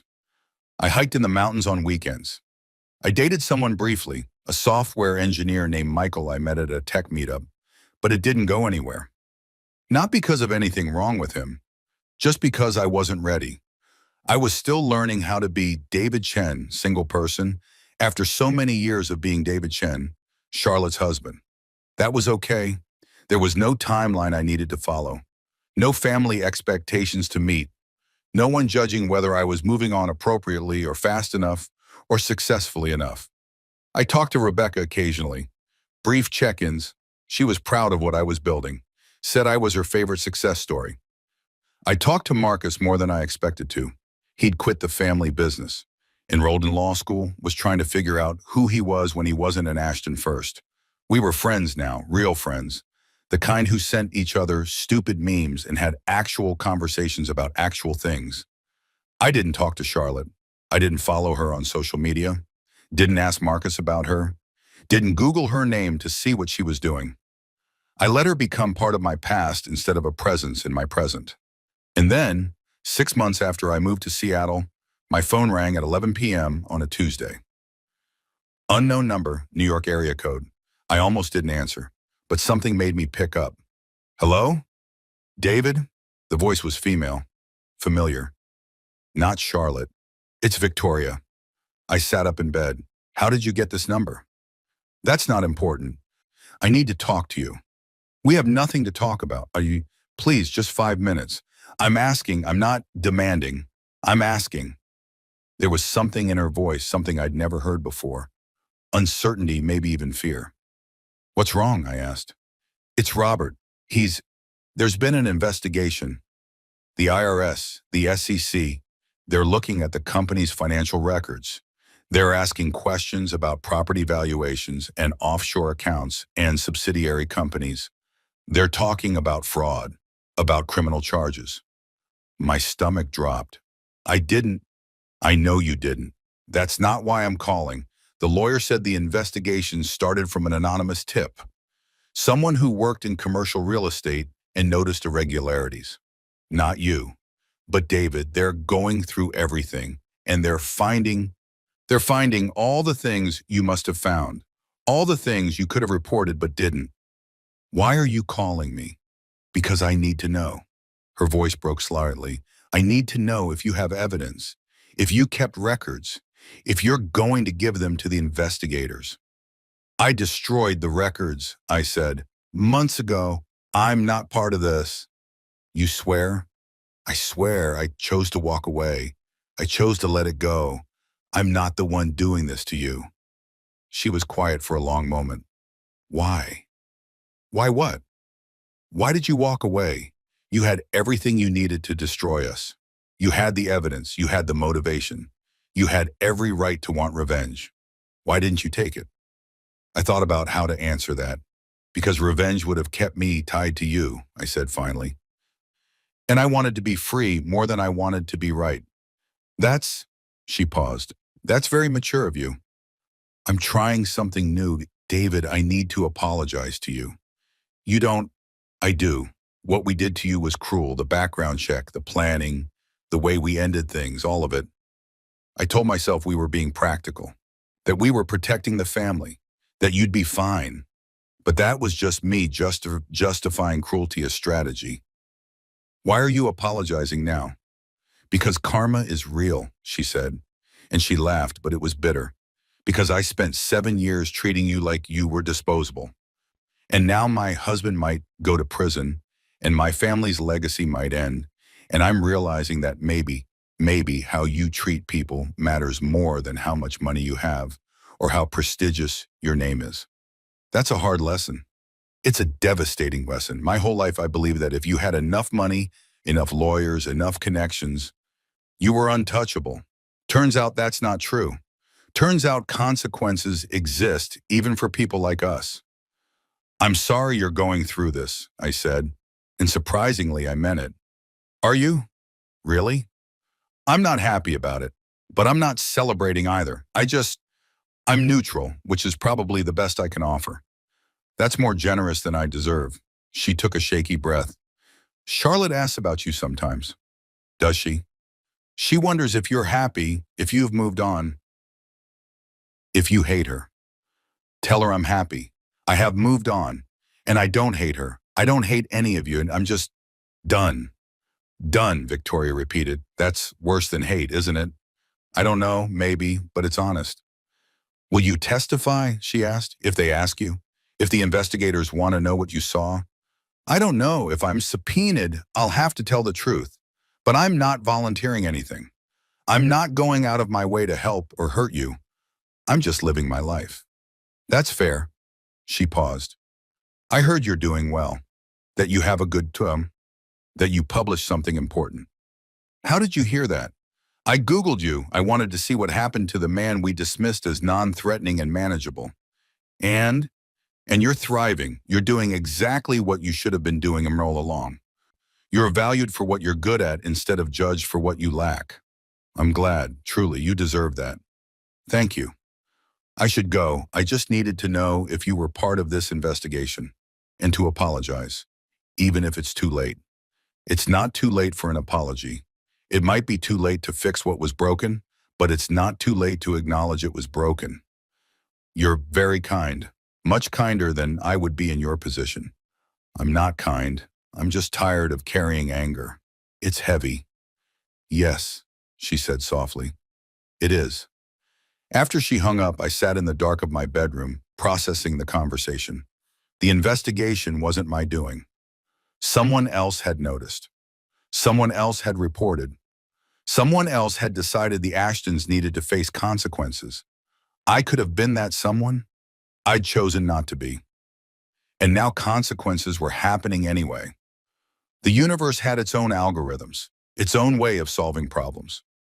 I didn't need to be the one implementing them. I felt nothing, not satisfaction, not vindication, not even curiosity about what would happen to Robert or the company or the family name.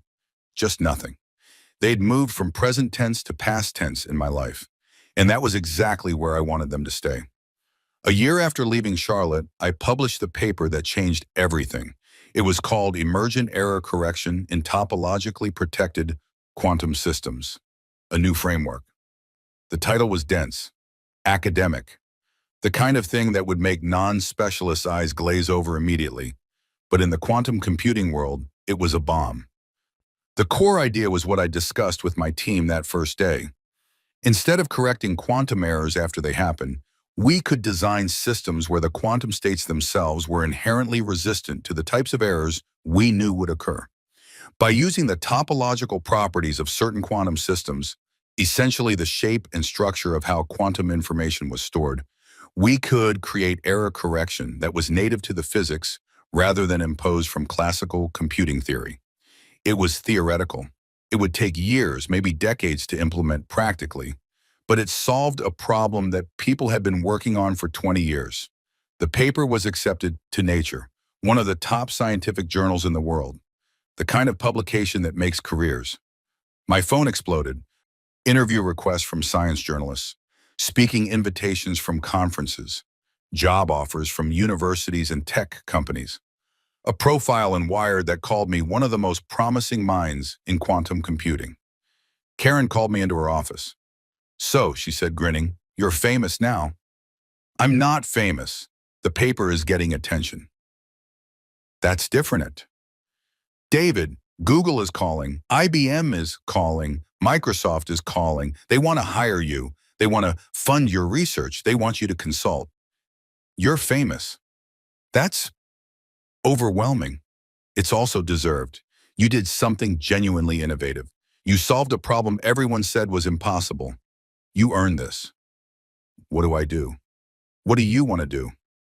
I thought about it. I want to stay here. I want to keep teaching. I want to keep working with my team. I want to develop this theory further. I don't want to be famous. I just want to do good work. Then do that. Turn down the job offers. Do the consulting remotely if you want the extra money. Give talks at conferences if you want to share the work. But stay here. Keep doing what you're doing. We'd like to make you a full professor, by the way, with tenure, if you're interested. I'm interested. Good, because you're exactly the kind of faculty we need. Someone who's brilliant but also kind, who publishes groundbreaking work but also cares about teaching, who values collaboration over competition. After I left her office, I sat in my own office for a while, looking at the framed copy of the paper on my wall. A year ago, I'd been teaching adjunct classes and sleeping on a mattress on the floor, and trying to figure out who I was after my marriage imploded. Now I was a full professor with tenure, an author of a Nature paper. Someone science journalists wanted to interview. It was surreal. My phone buzzed, a text from Marcus. "Saw your paper in Nature." Well, saw the headline. Didn't understand a word of the actual paper. but very impressed anyway. Congratulations. I smiled. Type back. Thanks. How's law school? Hard. Humbling. Good. I'm learning that being the dumbest person in the room is actually healthy for me. That's growth. That's therapy. Speaking of which, my family situation has updates if you care, only if you want to share. Dad's case is ongoing, likely settlement with fines. No jail time probably. Mom is selling properties to pay legal fees. Melissa is engaged to someone even richer than us, so she'll be fine. And Charlotte? There was a long pause. Charlotte is in California, working for a nonprofit. Something about affordable housing. She says it's her penance. I think she's actually good at it. She asks about you sometimes. What do you tell her? That you're doing great, that you're happy, that you don't hate her. She doesn't believe the last part. I don't hate her. I know, but she doesn't believe it. I think she needs you to hate her. It would make what she did make more sense. You being happy and successful and not angry, it breaks her narrative. That's not my problem, I know, but I thought you should know. Thanks for the update. Congrats again on the paper. You're doing exactly what you should be doing. Exactly who you should be. I set down the phone. Charlotte was in California working for a nonprofit, doing penance. I felt glad, not for me, for her, because it meant she was trying, growing, becoming someone different than who she'd been. That was more than enough. 2 months later, I was interviewed by a podcast called The Genius Code. It was one of those long-form interview shows where they talked to scientists and artists and thinkers about their work and life and philosophy. The host, a woman named Dr. Sarah Chen, no relation, was smart and prepared and asked good questions. So, she said about 40 minutes into the interview, your paper came out last year and made a huge splash. But looking at your CV, you were teaching as an adjunct at a small university before that. What changed? I changed, I said. Can you elaborate? I thought about how to answer. We were recording in a studio in Seattle. There were cameras and microphones and people watching behind glass. But somehow it felt intimate, like a conversation between two people who both understood what it meant to love ideas. I spent a lot of years making myself smaller, I said. Quieter. Less. I was in a relationship where I felt like I had to apologize for being passionate about my work, where caring too much about mathematics was seen as, I don't know, boring, inappropriate, not valuable. That sounds difficult. It was, but I didn't realize how difficult until I got out, until I moved here and started working with people who valued the same things I valued, who got excited about the same things I got excited about, who didn't make me feel like I needed to translate my passion into something more palatable. Your ex-wife? I paused. How did you know? No. I did my research, Sarah said gently. There were some news stories about your divorce, about the settlement. I wanted to ask about it, but I also don't want to pry. It's okay. It's part of my story. Yes, my ex-wife, her family, they were very wealthy, very prestigious, very focused on appearances and status, and I was not. What were you? A mathematician who loved teaching and research and solving problems, but in their world that wasn't valuable unless it came with money or fame or social capital. So I started hiding it, making it smaller, acting like it was just a cue instead of a calling. And then? And then the marriage ended, badly, publicly, in a way that was designed to make me feel small and disposable. And it worked. For a while, I felt exactly as small and disposable as they intended.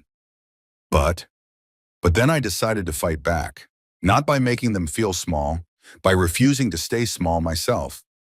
I got a lawyer, I challenged their prenup, I demanded fair compensation. And more importantly, I decided to stop hiding who I was and what I valued. Hence the move to Seattle. The new job, the paper. Exactly. I stopped apologizing for being a mathematician. I stopped treating my work like it was less important than other people's work. I stopped making myself small so other people could feel big. That's powerful, Sarah said. And the paper, your breakthrough, came after that decision? Yes, because I was finally in an environment where I could be fully myself, where I could be obsessed with quantum error correction without anyone rolling their eyes or checking their watch or asking when I was going to do something more practical. I could just work, think, collaborate, create. There's a lesson in there, Sarah said. What lesson? That your best work comes when you stop trying to be acceptable and start trying to be excellent. I thought about that. Yeah, that's exactly it. Can I ask, do you have any regrets about the marriage? About how it ended? I regret the time I spent making myself small. I regret not fighting back sooner. I regret believing people who told me I wasn't valuable when I was exactly as valuable as I needed to be. I just needed to find the right people to see it. What about the divorce itself, the way it happened? No, I said, I don't regret that. Because the way it happened, publicly, cruelly, with witnesses, made it impossible for me to pretend it was mutual or amicable or anything other than what it was, a rejection. And that rejection forced me to ask myself who I was going to be, whether I was going to accept their assessment of me or build my own. And you built your own. I built my own. The interview went on for another hour. We talked about the technical aspects of the paper, about quantum computing's future, about the relationship between teaching and research, about what it meant to think creatively in a field dominated by equations and proofs. When it was over, Sarah turned off the microphones and smiled at me. That was great, she said, really great. But can I tell you something off the record? Sure. The best part of this interview wasn't the stuff about quantum error correction.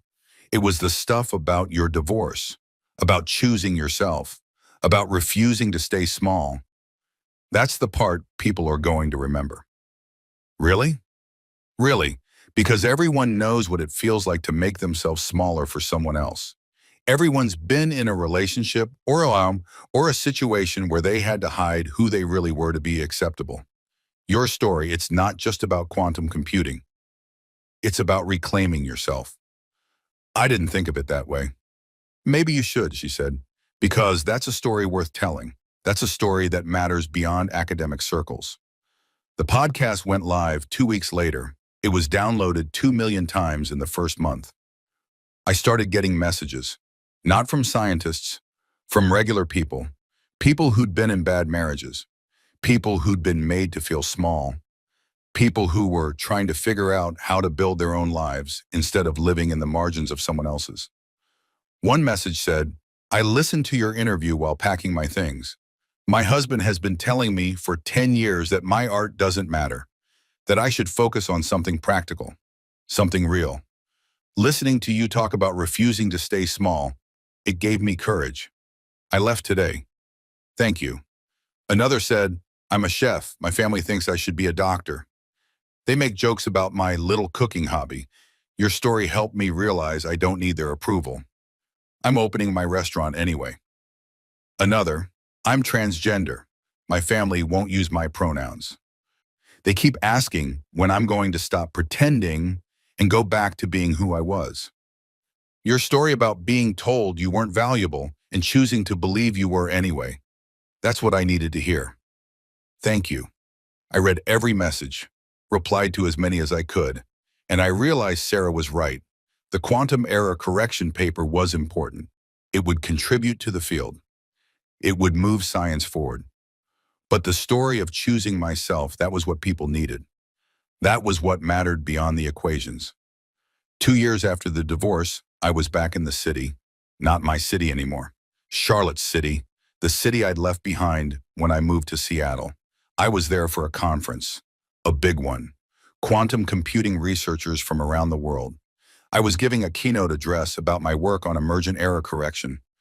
The conference was at the Moscone Center, near where Charlotte and I used to live, near Lumiere, the restaurant where it had all ended. I hadn't been back since I left. I'd thought about it sometimes, what it would feel like to return, whether I'd feel anything, whether the city would still hold power over me or whether time and distance and success had neutralized it. The morning of my keynote, I went for a walk. I found myself, almost unconsciously, walking toward the old apartment, the building Charlotte owned, where we'd lived together, where I'd slept on the edge of the bed because I'd learned not to take up too much space. I stood outside looking up at the windows. I felt nothing. No anger, no nostalgia, no longing.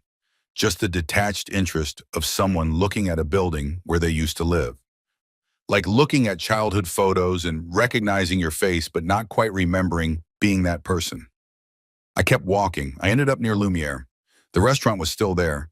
Still expensive, still exclusive. Still the kind of place that reminded you that some people had money and you probably didn't. I could have walked past it, but instead I went inside. Reservation? The host asked. Young, beautiful, trained to assess whether you belonged. No reservation, I said. Just want a drink at the bar. She hesitated, looked at my clothes, nice, but not Ashton nice. Looked at my face, familiar, but she couldn't place it. The bar is first come, first served, she said finally. I went upstairs. The bar was half full. Professionals having post-work drinks, a couple on what looked like a first date, a lone businessman doing emails on his phone. I sat at the bar, ordered a whiskey, expensive but not the most expensive. I could afford the most expensive now, but that wasn't the point.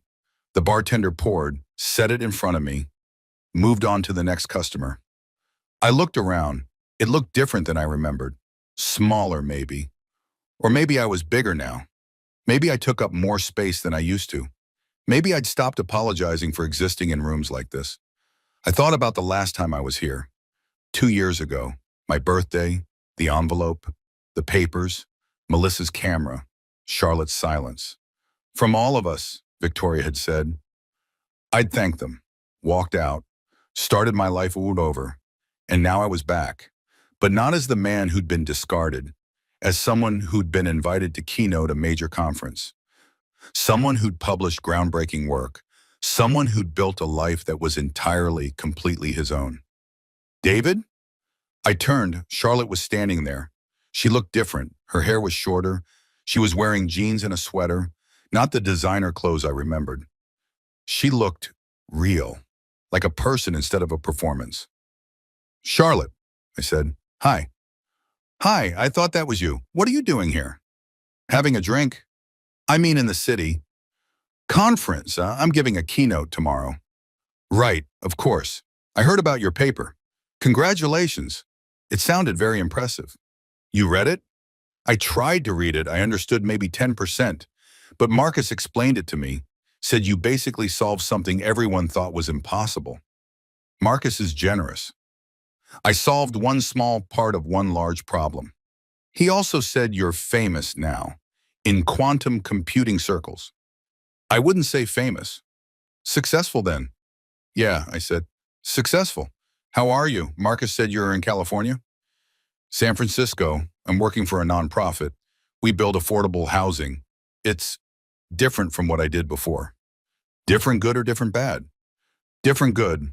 It's hard work, real work.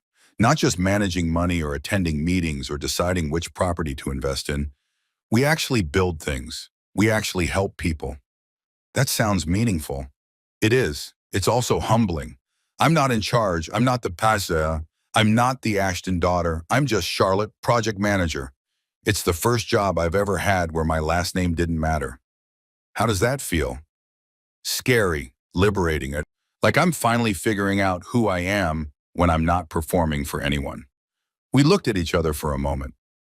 Do you want to sit? I asked. She hesitated, then nodded, took the stool next to mine, ordered a glass of wine. We sat in silence for a moment. This is weird, she said finally. Yeah. The last time we were here, I know. I'm sorry for all of it. I've said it before, but I need to say it again. What we did to you, what I let them do to you, it was cruel. And I knew it was cruel. And I did it anyway. Wait, I asked, and I've never understood why. If you knew it was cruel, if you knew it would hurt me, why that way? Why so publicly? Why the camera? She looked down at her wine. Because my mother convinced me that if we did it publicly, if we had witnesses, you wouldn't fight. You'd be too embarrassed, too humiliated. You just sign the papers and go away quietly. And you believe that? I wanted to believe it, because the alternative was having a conversation. looking you in the eye and telling you I didn't want to be married anymore, facing your hurt directly. And I was too much of a coward for that. So you let your family do it for you. Yes, I let them do it. I participated. I made it possible. And that's the thing I'm most ashamed of. Not that it ended, but how it ended. That I was so weak I couldn't even break up with you myself. That's honest, I said. I'm trying to be honest now. It's part of therapy. Being honest instead of strategic. Saying what I mean instead of what's most convenient. How's that going? Harder than quantum computing, probably. I laughed. Actually laughed. Probably, she smiled. Marcus told me you're happy, that you've moved on, that you don't hate me. I don't hate you. Do you forgive me? I thought about it, really thought about it. I don't know. I don't think about it that way. Forgiveness implies you did something to me that I need to process and release. But you didn't do something to me. You ended our marriage badly. That hurt. But it also freed me. It forced me to build a life I actually wanted instead of the life I thought I should want. So I accidentally did you a favor? In a way, not on purpose, not with good intentions, but the outcome, yeah, it worked out well for me. I'm glad, she said quietly. I mean it. I'm glad you're happy. I'm glad you're successful. I'm glad you're living the life you should have been living all along. What about you? Are you happy? I'm getting there. I'm learning what happiness looks like when it's not about money or status or my family's approval. It's slower, smaller, less impressive on the outside, but more real. That sounds like growth. It's painful growth. But yeah, we finished our drinks. I should go, Charlotte said. I'm meeting a friend for dinner. But it was good to see you, David. Really good. You too. She stood, hesitated. Can I ask you something? Sure. Do you ever wonder what would have happened if I'd been braver? If I'd stood up to my family? If I'd chosen you? Sometimes, I said honestly, but not as much as you'd think, because the person who would have chosen me, that's not who you were then. Maybe not who you are now, and I can't build a life on what ifs. That's fair. She put money on the bar for her wine. Good luck with your keynote tomorrow. I hope you get a standing ovation. Thank you. She walked away. I sat there for a while longer, finishing my whiskey, thinking about what she'd said. Do you ever wonder what would have happened if I'd been braver? The honest answer was yes. Sometimes I wondered, but mostly I was grateful she hadn't been. Because if she'd chosen me then, I would have stayed. I would have kept making myself small. I would have kept apologizing for taking up space. I would have never written the paper. I would have never become who I was now. Sometimes the worst thing that happens to you is the best thing that could have happened. The next morning, I stood backstage at the conference waiting to go on. 3,000 people in the audience. Researchers, engineers, students, investors, journalists. All there to hear about the cutting edge of quantum computing. All there to hear me. Karen was beside me. She'd flown in from Seattle to support me. Nervous? She asked. Terrified. Good. Terror means you care. If you weren't nervous, I'd be worried. What if I forget everything? What if I freeze up there? Then you remember that you're David Chen. You wrote a paper that changed the field. You're a full professor at one of the best research institutes in the world. You have nothing to prove to anyone, except to everyone in that audience. You have nothing to prove to them either. You're not here to prove anything. You're here to share, to teach, to contribute. That's it. I took a breath. Okay. And David? Yeah? Enjoy it. This is a moment you've earned. Don't spend it being afraid. Spend it being present. The moderator called my name. I walked on stage. The lights were bright. The audience was large. The screen behind me showed my title slide. Emergent Error Correction, a new paradigm in quantum computing. I looked out at the crowd and I smiled. Because 2 years ago, I'd been sitting in a restaurant being filmed while my marriage ended. And now I was here, standing on a stage, about to talk about work I loved to people who cared about it. This was the algorithm I'd been building all along, not the quantum error correction algorithm. That was just the output. The real algorithm was refuse to be small, Do the work. Trust yourself. Build something real. And now I was here at the solution, the answer to the problem. I began to speak. 2 years ago, I was at one of the lowest points in my life. I told them about being an adjunct professor, about feeling like my work didn't matter, about being told that teaching and research weren't valuable unless they came with prestige or money. I told them about the moment I decided to stop accepting that assessment. And then I told them about the paper, about the years of thinking that led to it, about the team that helped develop it, about the moment the solution clicked and I realized we'd found something real. I walked them through the mathematics, the theory, the implications, the future applications, but I also told them about the human part, about why this work mattered, about what it meant to solve problems that seemed impossible, about the satisfaction of understanding something that had been mysterious. Quantum error correction is ultimately about protecting information, I said, about making sure that what's true stays true even in the presence of noise and interference. And in a way, that's what we all have to do. Protect the truth of who we are even when the world is noisy, even when people tell us we're not valuable, even when we're made to feel small. We have to find ways to error correct our own lives, to build systems that protect what's essential even when everything around us is chaotic. The audience was silent, listening. This paper isn't just about quantum computing, I continued. It's about resilience. It's about creating systems, whether they're quantum systems or human systems, that can withstand interference and stay true to their core function. That's what I hope my work contributes.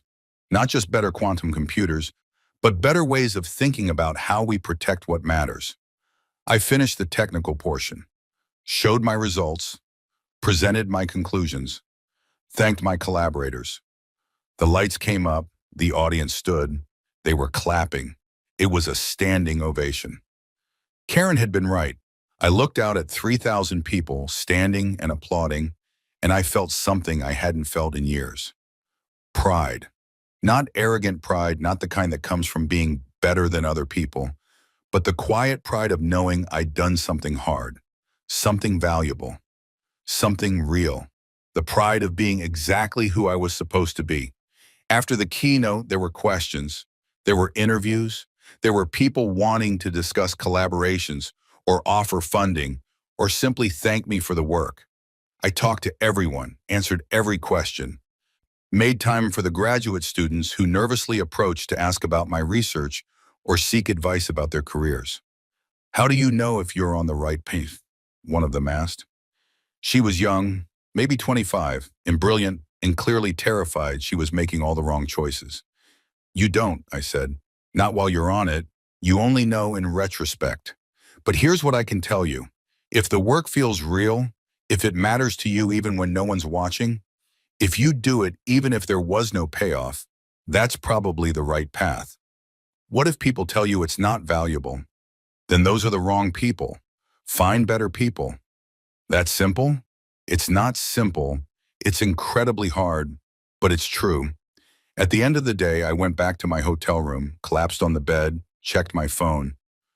There were messages from colleagues, from students, from Marcus, from Rebecca, from Amy and Jason and Sophia and everyone at the Institute. And there was one from Charlotte. I watched your keynote online. Standing ovation. You deserve it. You were always brilliant. I'm sorry it took leaving me for you to be able to show it. Good luck with everything. I mean it. I read it twice. Then I typed, thank you. Good luck with your work too. I hope you find what you're looking for. I meant it. I did hope she found what she was looking for. I hope she figured out who Charlotte was when she wasn't performing. I hope she built a life that felt real instead of impressive. I just hoped it's somewhere far away from me. I deleted the message thread, not out of anger, just out of completion. We were done, finally, really done. The past tense had become permanent. 5 years after the divorce, I'm sitting in my office at the Institute. It's raining. Of course it's raining. This is Seattle, but it's a good rain, the kind that makes everything green and clean and new. On my desk, a copy of my second Nature paper, a photo of my research team, a coffee mug that says, Quantum Mechanics, it's not rocket science, it's weirder. a stack of papers to grade, a proposal for a new research grant that will fund the next phase of my work. On my walls, degrees, awards, photos from conferences, a framed screenshot of an article calling me one of the leading researchers in quantum error correction. In my phone, messages from colleagues around the world, invitations to speak, collaboration requests, photos from Marcus, who graduated law school and is now doing public interest work, a text from Rebecca, checking in because she does that sometimes, and sitting across from me, a graduate student named Wei. He's brilliant, nervous, asking for advice about his dissertation. I don't know if it's good enough, he's saying. I don't know if it contributes anything new. I don't know if anyone will care. Do you care? I ask. Yes. Then it's good enough. That's the only metric that matters at this stage. Does it matter to you? Are you answering a question you genuinely want to answer? But what if it doesn't get published? What if no one reads it? What if I spend years on this and it goes nowhere? I think about how to answer that, about all the years I spent asking similar questions. All the years I thought my work didn't matter because the Ashtons didn't value it. Here's what I learned. I say, the work matters whether or not other people recognize it matters. Your value exists whether or not other people acknowledge it. You can spend your life trying to prove yourself to people who will never see your value, or you can do the work that feels true and find people who already understand. How do you find those people? You do the work, the real work, the work you do even if no one was watching, and then the right people find you. That's what happened to you? Eventually, after a lot of mistakes and wasted time and years of being in the wrong places with the wrong people. But yeah, eventually I found the right people by being myself as loud as I could. Wei nods, takes notes, asks more questions. After he leaves, I sit in my office for a while, looking out at the rain. I think about the man I was 7 years ago. The man who went to a restaurant for his birthday and got divorce papers. Who walked out with nothing but a settlement, offer he hadn't accepted yet, and a plan he hadn't told anyone about. That man feels like a stranger now. Not because I've changed completely, but because I've become more myself, more comfortable in my own skin, more willing to take up space, more confident that my work matters, that my life matters, that I matter. The divorce was the worst thing that happened to me, and it was also the best thing, because it forced me to choose myself, to build a life on my terms, to stop apologizing for who I was and start celebrating it. My phone buzzes, a text from someone I've been seeing. Her name is Priya, not the grad student from years ago, different Priya. She's a climate scientist. Brilliant, funny, someone who gets excited about her work the way I get excited about mine. Someone who never asked me to be smaller or quieter or less. Dinner tonight? There's a new Ethiopian place that's supposed to be amazing. I smile. Type back, sounds perfect. 7 perfect. I pack up my things, turn off my office light, walk out into the Seattle rain. And I think this is it. This is the life I was supposed to have all along. Not the one the Ashtons planned for me. Not the one I thought I should want. But the one I built myself, piece by piece, choice by choice, refusal by refusal. The algorithm worked. The solution was real. And I was finally, completely, irreversibly free.